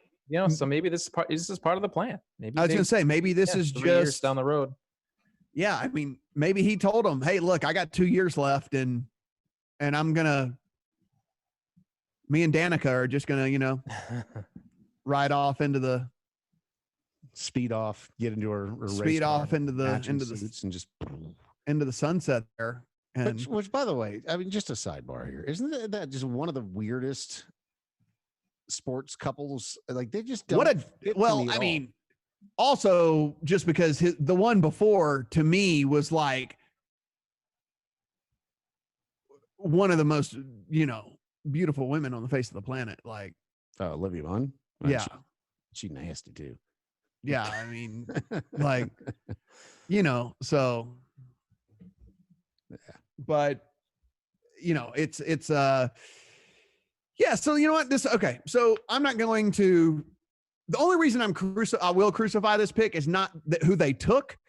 It's the fact that they felt they needed to move to 26 to get it, when we're literally looking at this and I don't see any way in the world he's not there at 30. Like, nope. He would have been there. We haven't seen it. Did you guys see what they gave up to move? Because I just haven't seen that yet. So no. Yeah, gave up a they gave up a couple of picks, actually, is what it was. Like that's super interesting. When we take a look at this, I mean, I just, unless they were afraid someone trading back in, like you said, Brad, I mean, but the only one that made sense would have been the Jaguars. So I don't know. I mean, unless they really thought that they were going to come back in, swoop back in at the end of the round here, maybe, right? I mean, maybe that's what you're looking at. Yeah, I guess so. Bama and LSU tied. It's going to come down to, I think it's going to come down to KC at 32 for that one. I think that's going to be, it's going to be a guy in the secondary from one of those two schools. So the split is done. So that's going to be the tiebreaker here. I think so. Of what that one's going to be. That's a good sweat. That's a nice. They need help in the secondary, so that would make sense. My no running back in the first round still live. I mean, still live here, guys. Well, that's the other sweat with the Chiefs too. Yeah, a lot of fantasy players are going to be watching that one as well. The Titans. What are we? Like offensive line. This feels like offensive line, or you saw it? No, it feels like offensive line. Yeah. Although they did, who did they get? They got Saffold. Jones is still out there. So Milan Kelly. Actually, they might not go offensive line. still pretty solid there.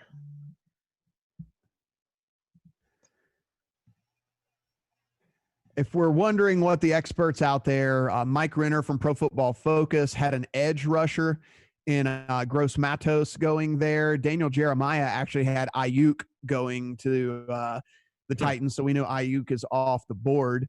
We're looking here at Dane Brugler's final mock draft. He had Isaiah Wilson going to offensive tackle from Georgia, going to the Titans here. And then a couple of guys over at CBS Sports had one had Ruiz, who we know is off the board, but that offensive line is where they were going with that one. One of them has Ezra Cleveland, offensive lineman, going as well. So the general consensus amongst those is that it would be an offensive lineman that would be going here to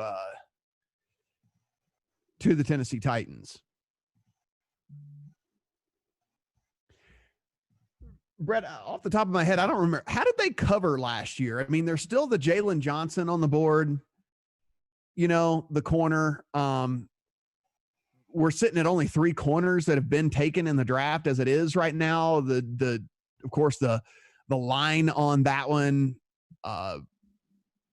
as far as the over-unders and corners was 4.5. So like they thought for sure 4 was going to go and maybe 5. They could use a corner. They've got Adoree Jackson, who is a stud. But then on the other side, they've got Malcolm Butler, who's pushing. He just turned 30. Did he? He's only 30, huh? And they could definitely use a slot corner. So yeah, maybe cornerback.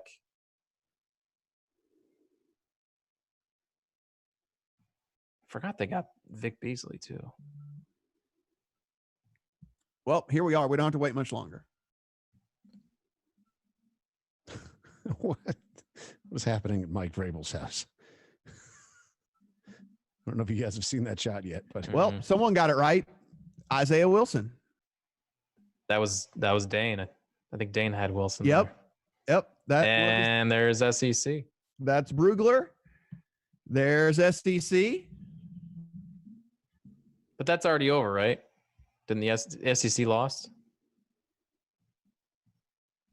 Not if they. No, there's still an outside chance because Queen coming in. Oh yeah, that's right. That's SEC. But that locks it up for offense, guys. Yep. So if you are holding the offense ticket, congratulations. You are a winner.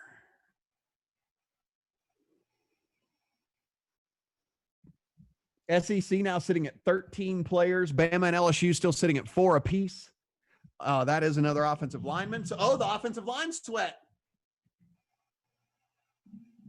Yeah, there's 6. So that line is 6.5.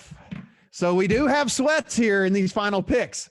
We have sweats for will a running back be taken? We have sweats for offensive linemen. We have sweats for Alabama versus LSU. We have could the SEC sweep these last 3 picks and do it? This is we've got it here.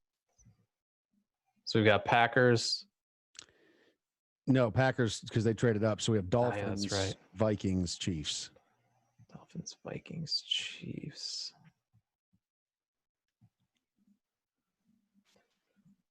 Say, you got to sweat the running back again.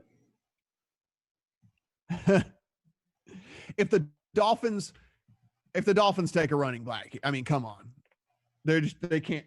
I feel like they're gonna do it. What else could they go for here? I mean, they could go for a lot of things here. Yeah, like Matt said earlier, like the Dolphins are just so wide open and in need of everything that they should just take another quarterback. Just why not, Dolphins? Just you do you. I mean, if we go by, it's not on the screen right now. It's probably on their page. I'm trying to see the best available according to, so best available, if we're going off of Kuiper or whatever, Xavier McKinney, best available. He does have DeAndre Swift, but we know he's been high on him all along. And that Ezra Cleveland, the offensive tackle from Boise State, Ross Blaylock, a defensive tackle from TCU. And then we kind of get into that wad of running backs and Dobbins, Allaire, and all that in there. So those are the kind of overall best available according to Kiper anyway. According to Kiper.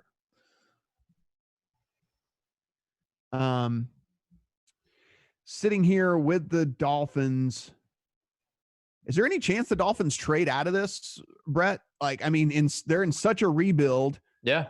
That you're in such a rebuild. You got your quarterback of the future. You got a lineman to protect him. Do you just start to stockpile here so that you can just, throw as much against the wall as you can and see what sticks? Yeah. I mean, just get more ammo. Right. Like, yeah, they should do that over taking a running back here for sure. Right. Like, just get anything. Like, get anything for it. But they could go safety. So Winfield still available, who a lot of people had going in the first round. McKinney, Delpit, all available. What about guard? They are horrifying at guard. Like, yikes.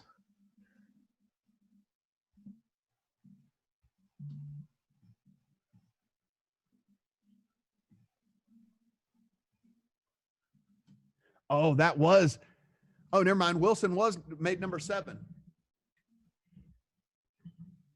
Oh, number there 7 it is. for offensive lineman. There it is. Oh, yeah, you're right. So that prop hits. So top guards, they're saying. So the over. Throckmorton out of Oregon, Dotson out of Louisiana Lafayette, Runyon out of Michigan, Terrence Steele out of Texas Tech. So they could trade out here and get one of those guys in the second. Oh, yeah, easily.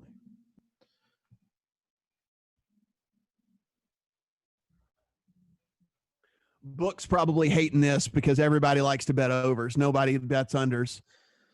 So, well, something's got to be going under. Cornerback. No, but wide receiver has got to be super popular. Yeah. That bet had to be super popular, right? Yeah. Like,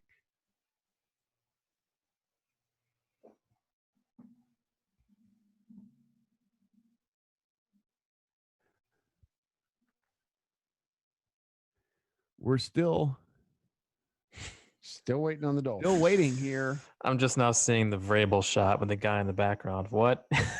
What is going on there? Kind of looks like what's the dude's name? Like Mr. Freeze, the guy that chases around baseball games.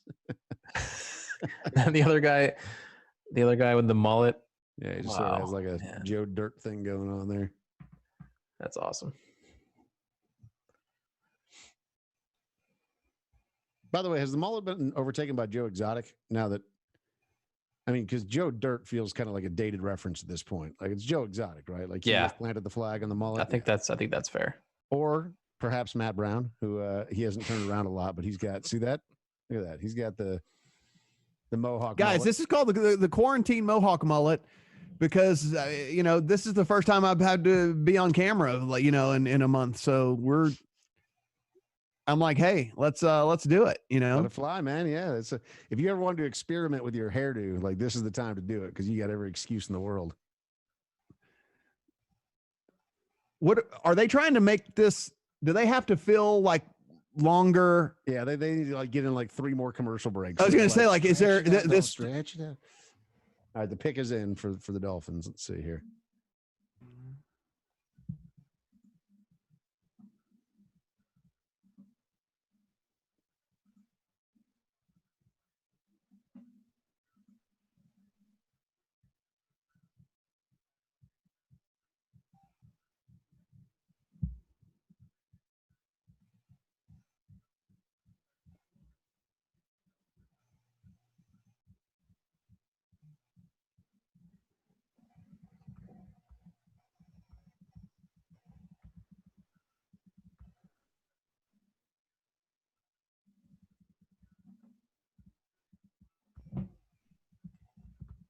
Everybody's sweating running back right now.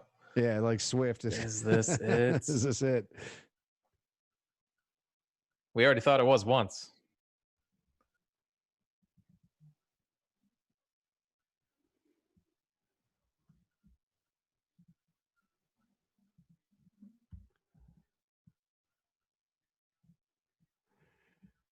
Corner. Noah Igbenogui. What? The corner from Auburn, SEC. Oh. Is he the kid who has like both of his parents are Olympians? I think this is the same kid that I'm thinking of. Ranked the number 8 cornerback by Dane Brugler with a 2nd to 3rd round grade. So all these corners are going before Gladney, Diggs, Jalen Johnson. Interesting.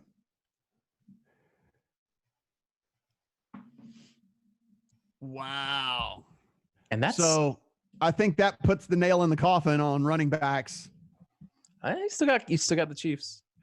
What they It want would a be super, so stupid. It would be so they stupid. want a Super Bowl with like a ragtag group Yeah. of whatever. Like, what are you? Why?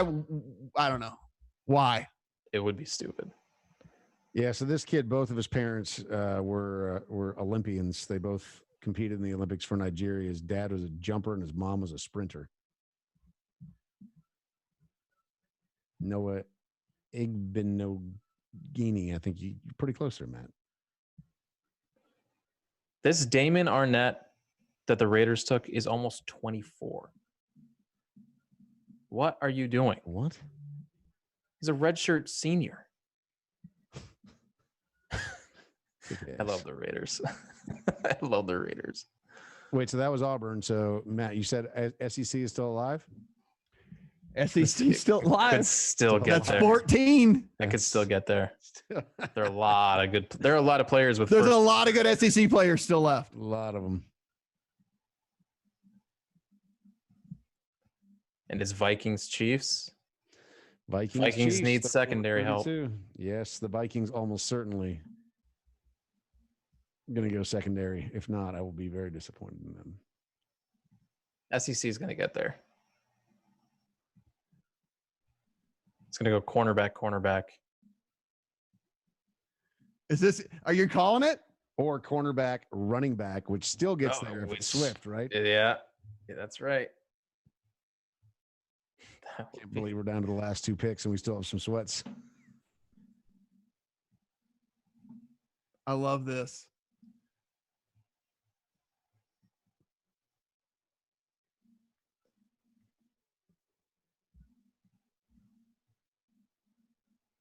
All right, guys.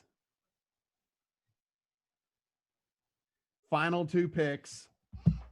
We have the extremely live sweat on the SEC on Bama versus LSU. It would be the craziest thing in the whole wide world for a team to trade back into the first round and take a quarterback, but we could have the quarterback prop is still live. The running back prop is still live. The quarterback and running back prop is still live. The quarterback running back prop is still live. Yes. So lots here riding on these last two picks. What was the over under on the cornerback? Was it 4.5? Corners was 4.5. So that is very live as well. Yeah. Yeah, we're at 4 right now. No, we're already at 5, right? No, we're at 4. 4. A lot of sweats here at the end. So this is all right. I'm going to call it. Let's make some predictions. The cornerback is going over. I'm calling that right now.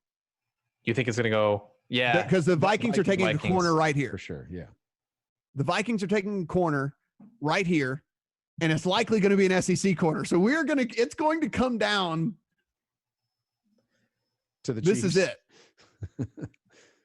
Yeah, the only corner it could be is Gladney from TCU. That's the only one. Otherwise, it's going to be Diggs or it's going to be Fulton. Right. Wow. This is amazing. could be. I mean, I guess it could be Jalen Johnson. Pick is It in could for be the Jalen Johnson. Vikings. It could be Jalen Johnson. Oh, it says Vikings pick is in already. Yeah. So they definitely are trying to drag this out. They need like at least one more commercial break is what's going on here.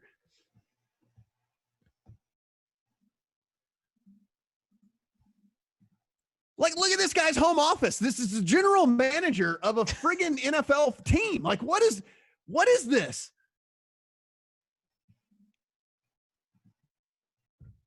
Like Zimmer at least has some animals he's killed on the wall or something or whatever. Like, I mean, there's that.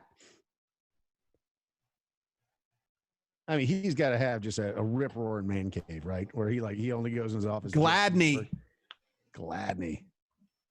All right. Well, there it is. Over on the cornerbacks. And SEC dead. SEC is dead. Yep. The SEC is dead, but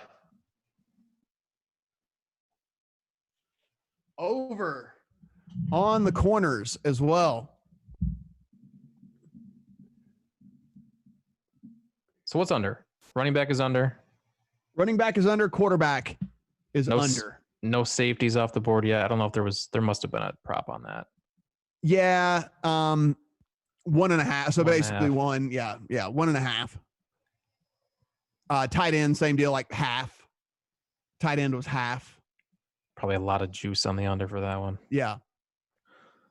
So Chiefs about to make a lot of people really happy or really not. Chiefs. So if they take an SEC player, unbelievably, that is going to be that's going to make that lose by a half. SEC versus the field. And as Brett mentioned, lots of good SEC players still left here with this last pick. Bama versus LSU is really interesting because that is tied as we sit right now. If you had LSU, which Brett, I think you mentioned I did. that if you were going to play one or the other, that you would have played LSU because you were getting the over 2-1 on that. Yeah. Plus 235, I think is how that one was sitting, LSU versus Alabama. And it's basically 2 versus 2 here in the secondary. You got Fulton and Delpit versus McKinney and Diggs. And I feel like one of them is going here with the last pick.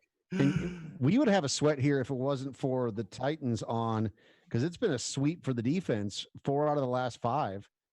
But Wilson out of Georgia, the offensive tackle, torched that. But otherwise, we'd have a sweat there too, right? Yeah. On Kansas City, but the offense is going to win out.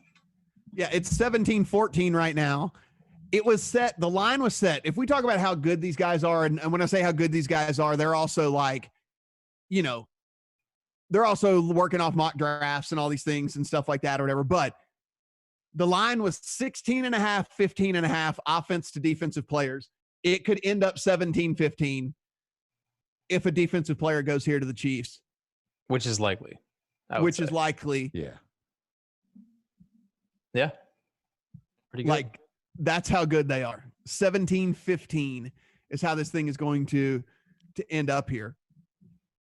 If you had Alabama or LSU overs, those are dead. Hopefully you had unders. Those are both dead. So you're going to want to rip those tickets up if you didn't get there. Not going to get over on safeties. I guess in theory, running backs, tight ends, and quarterbacks are still live if you are holding over tickets, but 2 of the 3 are definitely going to lose because there's only 1 pick left, and likely all 3 of them are going to lose if you took the over. So this is where we sit right now. Everybody's saying they should take a corner, but wouldn't it be neat if they took a running back? Is basically what the commentary is right now. Like, all the commentary that I'm seeing is just how Mike Vrabel has stolen the NFL draft by having a weird ass house on a Thursday night. That guy parties, man. So looking at this is like pretty amazing whenever we kind of look at it here. So 4.5, just a quick little rundown. Little bit of a rundown here. Quarterback was 4.5. That's going to likely be the under here unless someone trades in to take it from the Chiefs. Running back was just a half, so it was one that needed to go. Of course, that's in theory still live. Wide receivers 5.5. Over has already hit. Tight ends sitting at a half, so only one had to go. So that would have to go here in this last pick. Offensive lineman was 6.5. We are sitting at 7. Over already home on that one. Safeties 1.5. So that's not going to get there. Has not been a safety go in this draft yet. So the under is going to hit there. And corners was set at 4.5. And with that last corner that just went there with pick number 31, the over hits on that as well. 17-14 right now, offense to defense.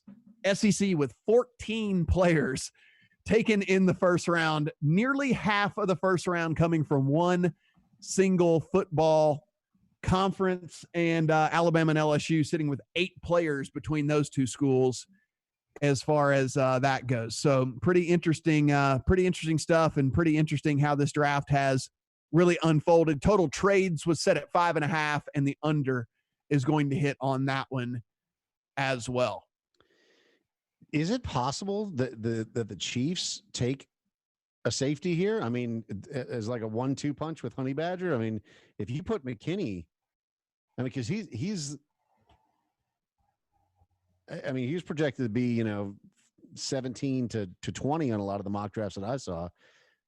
Maybe that's an interesting play. Oh my God, they took Hilaire. No.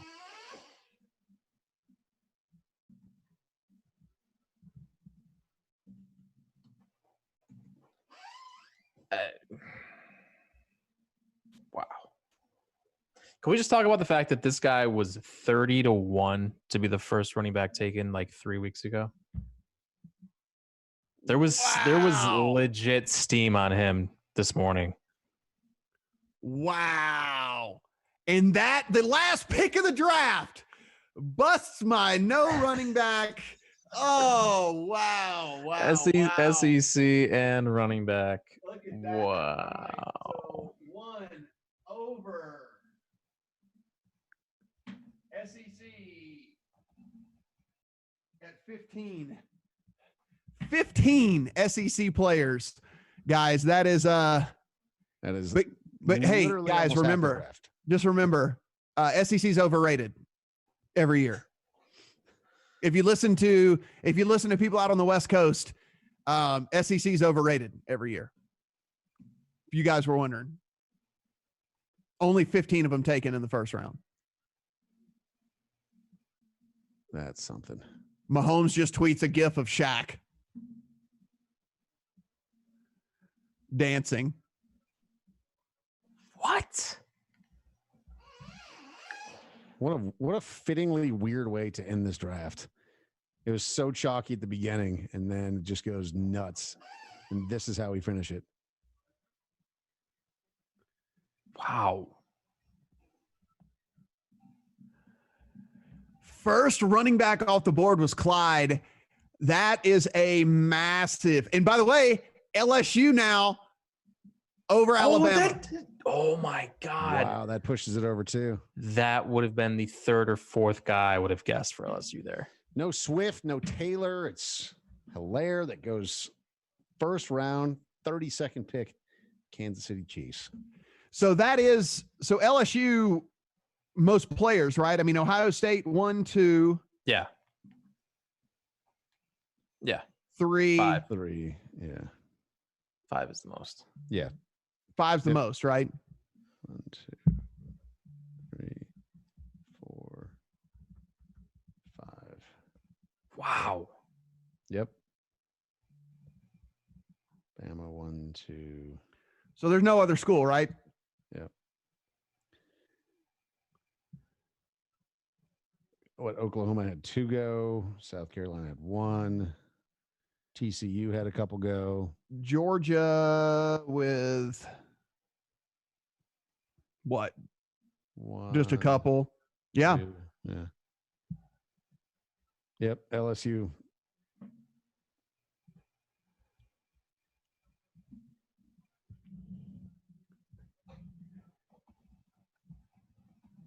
So final tally here, guys, and we do appreciate you guys sticking around and watching the stream with us here.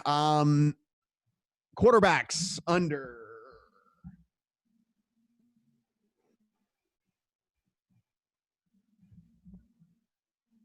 So quarterbacks under the 4.5, running backs over. It does get there. Wide receivers over the 5.5 with the 6. Offensive linemen over the 7. Cornerbacks over the 4.5 as well. So you can see the unders coming in on the tight ends, the safeties, the not as many defensive linemen and linebackers and stuff taken as we kind of thought with everything. The offense does win out and actually wins out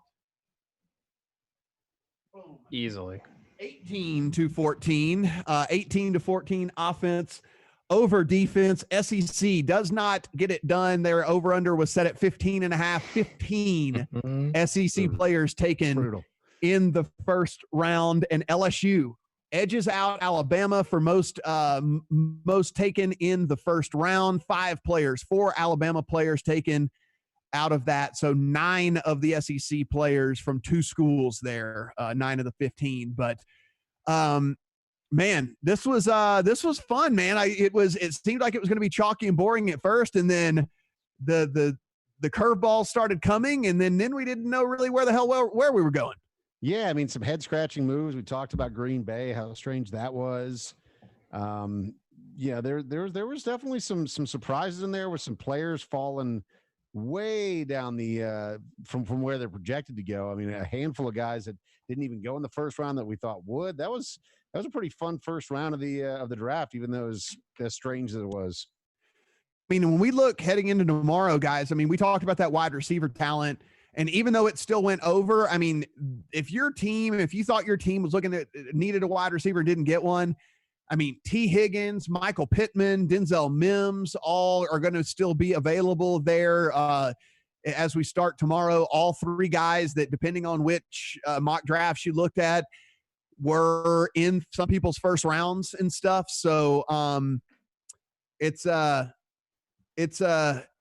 something else whenever you take a look at that, and you know, imagine those guys will be off the board pretty quick there in the second round for some of these teams, maybe even some trade ups to get to those guys. But looking down here, you know, from a fantasy perspective, guys, I mean, you know, we mentioned Joe Burrow, instant impact guy, certainly going to step in and be an instant impact guy. You look a little bit further down, the receivers in these spots. I mean, Ruggs to the Raiders, Judy there to the Broncos, Lamb to the Cowboys. I mean, all of those guys. Dave, which one of those are you most excited about? I mean, all those guys are going to step in and start from day one. Lamb to the Cowboys is just the one that I just didn't see coming at all. So, I mean, as far as fun teams to watch this year offensively, the Cowboys should be able to bring the heat, man. That's going to be a lot of fun to watch. So that was my favorite moment of the night. Jerry Jones's face after he took CeeDee Lamb was my favorite moment of the night. He was so happy. You know, I shouldn't leave out actually Jefferson to the Vikings and then Rager to the Eagles as well. If we talk about fantasy impact, I mean, Jefferson could catch 80 plus balls as a rookie. Yep. Yeah, Jefferson was the guy that I hoped that the Vikings would have a chance to get, and sure enough, at number 22, they did, and I think it was a great pickup. And you know, like you mentioned earlier, Matt, even Chris Carter was very publicly saying on social media, like, get Justin Jefferson. That team at LSU is just full of winners, you know, and you want to plug them in, and obviously they're game ready in the big situations. So I think Justin Jefferson, I think Minnesota did exactly what they needed to do. Go out there, get a top shelf wide receiver 1 or 2, you know, depending on how you want to view it, to replace Steph Diggs, and then you had to ship all these guys like Xavier Rhodes out of town, and so go out there and get a good cornerback, and they did that in Gladney. So I think the Vikings did a good job. I think the Chargers did a lot of interesting things in this first round as well. Brett, we mentioned pick 1, 2, 3, super chalk, only got paid out at 125 there, plus 125 if you picked the 1, 2, 3 picks. As we get later in the draft where things really got nutty, to me, and maybe this is to both of you guys as well, I think the shocker of the whole thing to me is the Packers trading up to get Love. Not that they took Love, but them trading up to get Love is a little shocker to me. To think that they had to move up 4 picks and risk draft capital to get to him, I don't know. It's it doesn't seem very smart to me. It doesn't seem like very necessary to me. So I think he's definitely sitting there at 30 for them. And then, of course, the other head scratcher right after that was the Seahawks with Jordan Brooks, with Patrick Queen still on the board, with a bunch of these other super skill players still on the board. To take a Jordan Brooks right there was pretty much the other head scratcher to me. Yeah, and the Raiders taking that cornerback, they probably could have got the 3rd round. Oh, that's true. The 24-year-old redshirt senior cornerback. That's true. That is going to go under the radar because of the Packers and the Seahawks. But you're right. That is equally as head scratching. Well, and even the Raiders taking Ruggs as their first pick at number 12. You know, I mean, the Raiders with a couple of, we'll call them unconventional plays in round number 1. So we'll see how it works out for them. They did it last year too, taking Farrell at number 4. Yep. So, look, it's the Raiders. We should have expected them to take Ruggs at 12 and to do the weird thing at the end of the first round. But again, they're missing out on so much value, I feel like. As far as a betting standpoint, I think a lot of people probably did fairly well tonight. I think that there were, some pretty good intel on how this goes. I mean, some of these picks that we've mentioned, obviously the Arnett pick, the Brooks pick, stuff like that, we never would have saw coming really. Even Clyde going there to the Chiefs, but for the most part, most of the guys that were supposed to go went. Most of the teams, at least in the first half of the draft, picked to what we thought their needs were.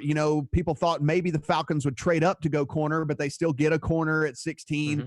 Everybody thought that the Raiders were going to go wide receiver. They did. Everybody thought that there was going to be a wide receiver to the Eagles. That's what happened. Same with the Vikings. So not going to say that it was super chalky, but at least if you kind of looked at team needs and you kind of figured out like what these, how the direction most likely they were going to go, you might have made some money tonight, I think. And how fun was it just to sit around for a couple of hours and talk about sports? Right. For the first time forever. We're all winners tonight. Oh, man. We're the winners. Us 3 are the winners tonight. Just being able to sit and talk to buddies about sports. I mean, good grief. Like that is that's something pretty amazing. Brett, out of here as we everybody sees your virtual background behind you right now. You're a Bills guy. As you head into day 2 here, what are you looking at for your team? I think the Bills are going to go running back in round 2. So we'll see. I mean, look, Hilaire was a guy who I thought might be there for the Bills in the second round. So maybe we see a Dobbins fall. It could be a Cam Akers for the Bills there. But I think running back probably in round 2. If not, that's probably some kind of linebacker or edge rusher. So, not a very exciting night for Bills fans, but a lot to look forward to tomorrow. Yeah, it is. Matt, what about you? I mean, as a Saints fan, I mean, to bounce it your way, I mean, what do you think about only one pick there in the first round, number 24, went with a center/guard, Ruiz out of Michigan. But I mean, are you happy with that play? And what do you think the strategy is in round number 2? Well, I mean, so look, here's the thing is this is kind of another one of those, it's kind of like a Bucs situation we were talking about with the Bucs with the Saints. They understand they're on a very limited window with what they've got right now. And as Brett mentioned, what they probably did is they looked and said, we're pretty friggin' loaded. We got an old quarterback. Let's make sure that he can utilize the weapons that he's got. Look, as we mentioned, this is a deep wide receiver class. It would not surprise me to see them try and make some moves, and get into that second round and maybe get one of these guys that's available there, Manny Sanders is a nice addition, but let's be for real. He's no spring chicken and he's got an injury history and stuff as it is anyway. So wouldn't surprise me to see them try and make a move maybe and get into that second round and get one of these really quality receivers that still. There are so many good ones left, man. We didn't even mention Laviska Shenault, Brian Edwards. I love. I mean, this class is so loaded. So fantasy players are going to they're going to want to pay attention tomorrow. A lot of good running backs on the board too. So it'll be fun in round 2.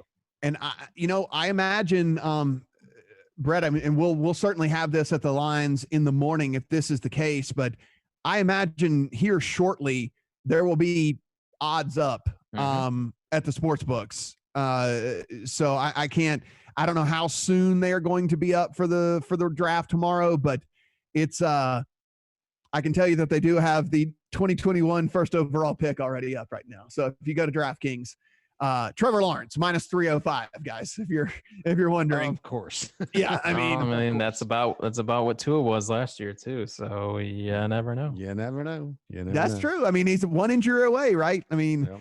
Maybe it's Justin Fields at +300 and, one injury away, like we said, Yeah. Do you remember one injury away? But not too long ago. I mean, number one and the Heisman and everything else, man. And then minus 10,000 tonight to go first.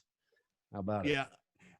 And cheap plug time. As always, if you want to bet this stuff, if you're in one of the legal states, if you're over in Jersey, if you're in Pennsylvania, Indiana, soon to be Colorado, so be sure and check back with us after May the 1st and whatnot. But literally, this is not just lip service. Literally the very best sign-up offers you can possibly get on the internet are found at the lines. And so be sure and head over there. I mean, free money, free bets, match bets, all kinds of stuff like that. And you're just not going to find that anywhere else. So you're going to be betting and you're going to be signing up at multiple books anyway. You might as well take free money and free bets and match bets and all the different things like that. I mean, Dave, when we were out when you and I used to make those trips over to the East Coast for when we were doing some work out there, we sure took advantage of all those sign-up bonuses and were able to get free bets and things like that. And I mean, you don't get it in a lot of other parts of the world where me and Dave live. We don't get those. So you out there definitely should be taking advantage of that, no doubt. And that's thelines.com, not thelines.edu or thelines.org, correct? Correct. Thelines.com. All right. Yes. Well, go over there, get those bonuses. I hope that you enjoyed round number 1 of the NFL draft as much as we did. Certainly a pleasure hanging out tonight alongside Matt Brown and Brett Colson. My name is Dave Farah. Thanks for watching along and enjoy round number 2 of the NFL draft as well. Good night. See you guys.